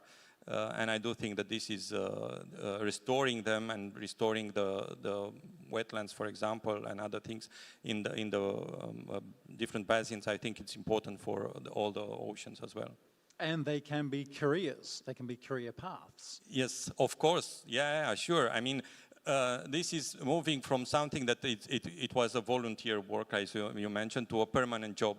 And I hope that using these kind of bold ideas that are at the European level can move forward in these ideas of permanent, having a job of restoration career. I think, yes, yeah, it's something good. Okay, great. Listen, we were supposed to have the voice of the Federation of European Aquaculture Producers, but they weren't able to join us, but it would have been interesting in the mix. What I'd like to do, just for the last 7 minutes or so, is to have the magic wand question. The last panel complained because they had their answer for this question, but I'm going to give you a chance. So if you had a magic wand and you were able to fix something tomorrow, what would it be? What's your priority? Where should the focus be? The year ahead or the years ahead? Remy? Do we have to say world peace or? It's one thing, but it can be a little bit longer than just one phrase. Okay. Top of the list. Top of the list for me, specifically with regards to the electricity sector right now, would be a ban on gas in Europe. I mean, other areas of the world will have to get that eventually. Probably will take a lot longer. But if you want to help this part of the blue economy, you're going to need market visibility. To get market visibility, you need some form of demand. And as long as gas is still there as a potential, it's going to be a problem. It's going to be a problem for costs. It's going to be a problem for demand creation of electricity, even though we have AI and we have a number of other things that are creating demand. But yeah, my legislative magic wand would be on gas at the moment, because ultimately, wind is business to fight climate change, and gas is currently probably the main barrier to achieving what we want in terms of climate change mitigation going forward. So I'd go with that. So at the end of the panel, that raises a very big issue. That would be a whole debate, a whole separate debate on that. Who can we come to next? Anna, what would be top of your list if you were able to wave a magic wand? Okay, it was a tricky question. But last week I was writing a map of the week about seagrass, and I dig into an article about human uses of seagrass, and there were some really nice insights in there, and it's about that when we see an ecosystem and we find a value for human use, it kind of gives that leverage for protection. But I wish that we had, all of us, more that inside feeling to protect something for its intrinsic value. Is that the English word? Absolutely, yeah. Yeah, that we don't just protect it because it's useful. So I think that's like a value change that I would want to magic wand there. Easier said than done. I'm not sure if I can give you that answer straight away or that wish, but yeah, something to think about. Thanks very much. Let's now go to Lavinia. Thank you. Again, challenging question to answer with only one main thought. But what comes right off the top of my head now is really stable funding. I think that ideally, in an ideal world, we will have a lot of stable funding to be able to continue all the great programs that are already out there, to actually include younger generations of people who are, maybe struggling with very low-paid internships and to get into the workforce. So yeah, I think. And when you say stable, what do you mean by stable? So more long-term? Long-term, yes. Long-term funding that's renewed, well, it's not renewed every year, for example. Okay, Lavinia, thanks very much. Mihai, same question to you. Yeah, well, usually when we are discussing, we as humans, when we are discussing about oceans, ecosystems in general, we are thinking that development and ecosystems are colliding, and which is actually a huge mistake. We cannot evolve, we cannot be here without the ecosystems and without the oceans. So I do not think that we can do all of this, the energy, the fishing, the whatever, without taking care of how we are using them. So it's actually exactly what you mentioned. We are using everything. And we are using in such a way that we do not care. So I do think that the vision should be that the ocean is no longer treated as a peripheral environmental concern. It should become a strategic, recognized as strategic infrastructure. And I do think that this is essential for any kind of energy transition, food security, climate stability, or whatever, including geopolitical ones. And if we recognize these kind of things, then perhaps we have a chance, hopefully. Okay, listen, thank you very much for those final thoughts. A big round of applause for our panel. And of course, again, we could have talked for hours on lots of these points, particularly Remy's point at the end. That's another whole debate. But listen, thank you very much to our panelists. Thank you very much.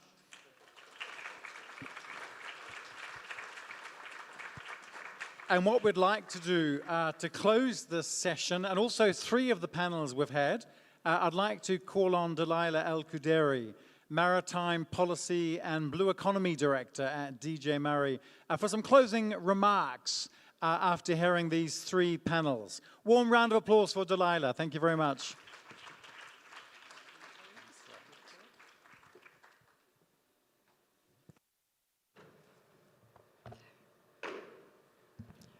Hello, good afternoon. I'm glad that we still have lots of people in the room, and I hope also online.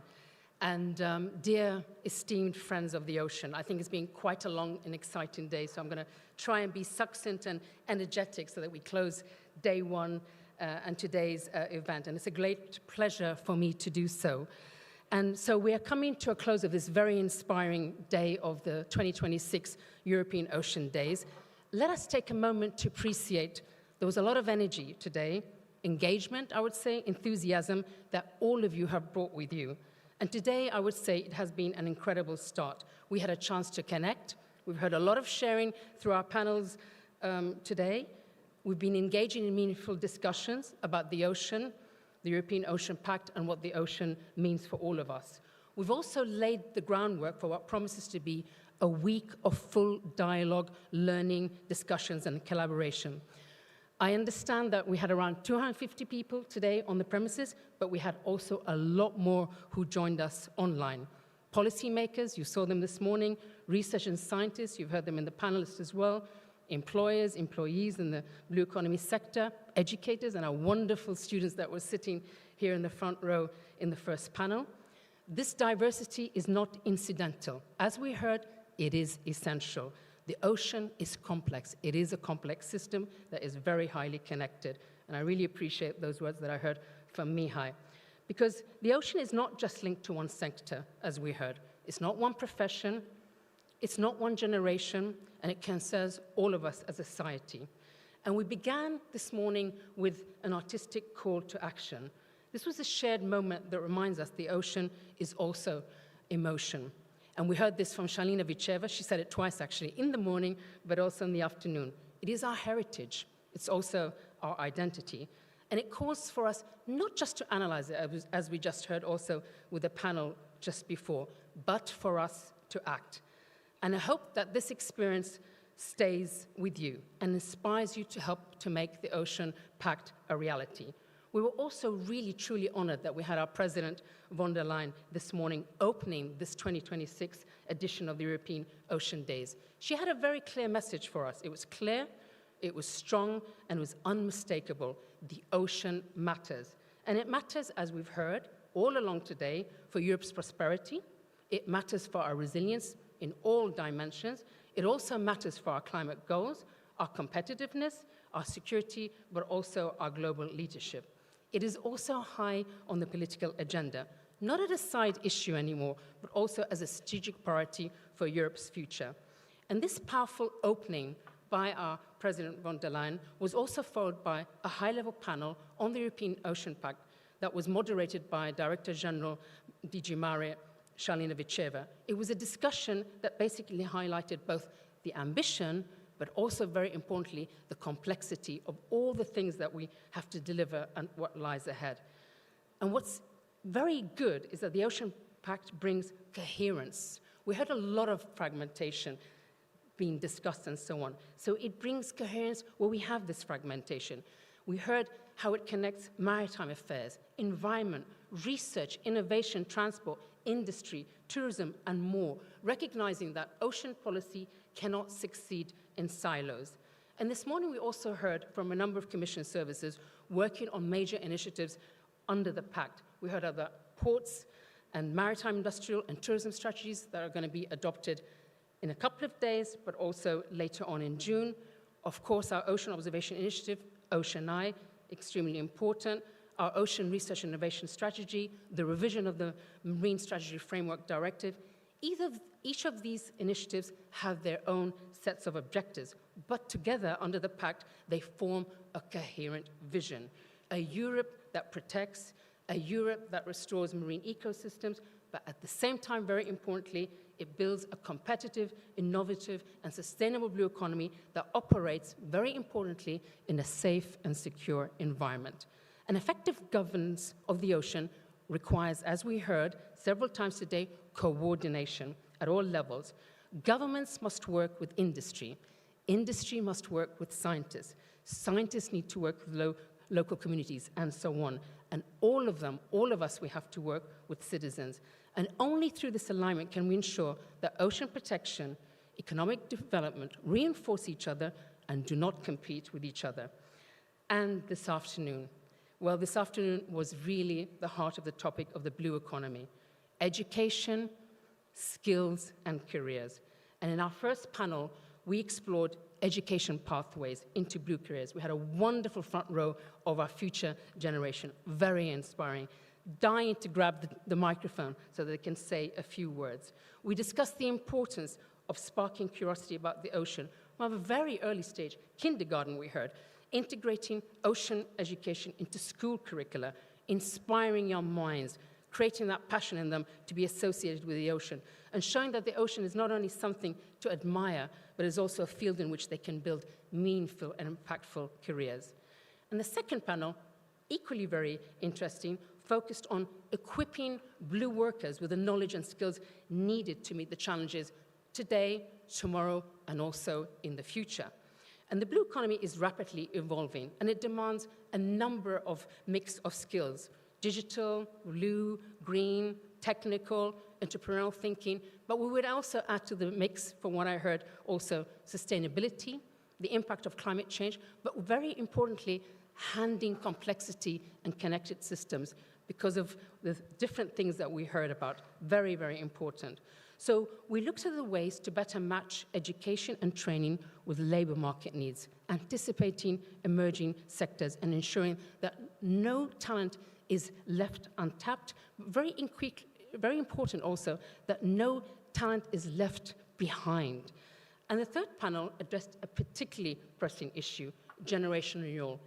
We hear that all the sectors are facing this challenge, particularly in the blue economy. We are facing an aging workforce. We have a shortage of skilled workers. We heard about all the varieties of skills that we do need for the future. And as mentioned, we are going to work towards a blue generation renewal strategy, not this year, but next year. Very important. But the work has already begun. It began began today, but it's also begun beforehand. And what we want to do is we want to make blue careers more visible, more accessible, more attractive, particularly to our younger generations. And I'd like to underline also that something that Shalina Vicheva mentioned this afternoon. Some of our ambitions in the ocean, they cannot happen without people. We need ocean literate people. We need people who are educated in all the different varieties of the skills we heard about. We need skilled people, and we need, very importantly, motivated people. And the health of our ocean and the strength of our blue economy depend on each and every one of us, on you, on me, and all our citizens and our society. And this is why, alongside policy and strategy, we need to continue investing in community building through the EU for Ocean Coalition for Ocean Literacy. This coalition began in 2020, and it brought together the ocean closer to the youth community, to the education community, and also importantly, to the blue economy community. It showed how shared responsibility, we heard a lot about sharing today, how shared responsibility can drive real action for our ocean. And only through us increasing our understanding, and the coalition shows that, we can help citizens become more empowered. We can help them support sustainable policies. We can help them to adopt responsible behaviors, and we can also help them to even consider joining the blue economy workforce. And later this year, the EU for Ocean is going to roll out a refreshed mentorship program. We heard how important that is, but also a new internship scheme, giving more young people a direct path into blue careers. And on this note, I'm very pleased to announce that next Monday, the EU for Ocean Coalition is going to open submissions into the Make EU Blue Awards, which this year is going to recognize outstanding projects that will support blue career opportunities. And the winners are going to be announced at the European Maritime Days, as you heard, taking place in Limassol this May. So I do encourage you to apply. If you're not, please pass the word. And you will have more information about this award next week in our Maritime Forum website. Now, before I conclude, I'd like to express a sincere thank you to all of you, all our speakers, our excellent moderator, Seamus, our organizers, but also our technical teams, but especially above all of you on site and online. This is only day one. I'd like you to keep on with the conversation. We have a networking reception now. Tomorrow, throughout the week, we're going to have many different European Ocean Day events. At Sparks, we're going to have a special session on marine knowledge for ocean health, policies that protect marine ecosystems and coastal communities that must be grounded in the best data, observation systems, and as we heard President von der Leyen say this morning, also science. I also invite you to explore, if you haven't already, the exhibition outside on the European Digital Ocean that has been developed in collaboration with Mercator Ocean International. And I would also like to invite you to join us for the session on how a sustainable blue economy strengthens EU competitiveness to help shape the Vision 2040 for fisheries and aquaculture, to which Shalina Vicheva referred to, and to reflect also now, especially in the geopolitical context that we are today, the importance of maritime security. We also have the 4th Mission Ocean and Waters Forum that takes place not here, but in Charlemagne, so more in the Brussels bubble section. Please go there. We will also have, very importantly, we heard a lot about European Ocean Research and Innovation Strategy, but also the water resilience strategy. We're going to have stakeholder consultations also taking place on both of them. So I invite you also to join us for those sessions. And talking about money, we spoke about money. Tomorrow we start with the Blue Invest. So please also join us at the Royal Library if you get a moment. So let us use this week not just for exchanging ideas, but very importantly, we spoke about partnerships of various types. Let us continue to build lasting partnerships, not just to identify challenges, because we're very good at that, but also to commit to solutions. That is far more difficult, and that is what we need our energy for going forward. So I would like that by the time we come to the end of the week, we look at the whole week and we can say that what we did more than talk. We allowed our passion and our ambition with action, and that we are turning the tide. So thank you very much for your shared commitment to our ocean. I wish you a lovely evening. I wish you lovely networking. See you every day. and enjoy also the discussions and the partnerships. Thank you very much.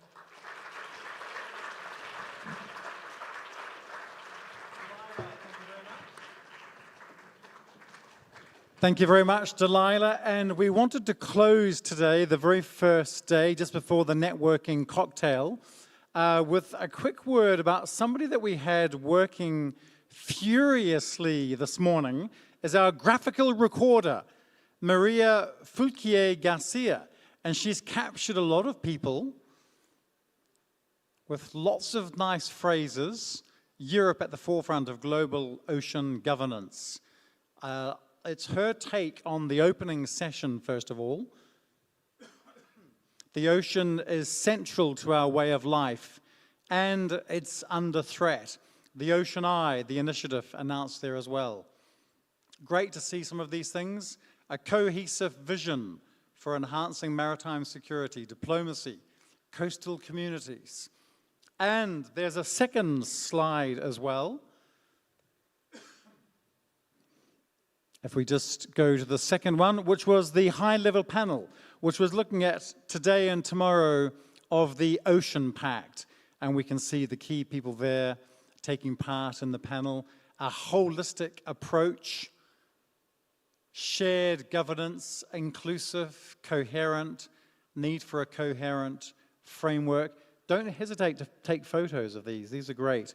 The graphical recorder is going to be working every day throughout the week, and we will always try to come and show the results of the graphical recorder. So a big round of applause. She's not here with us today, but we will meet her during the week. Maria Fulquier Garcia, round of applause for her. So thank you very much for your attention, for your engagement. Keep the conversations going. Have a great rest tonight, and we'll see you back here tomorrow morning for Knowledge for Ocean Health, our panels tomorrow. Enjoy the networking cocktail. Thank you very much.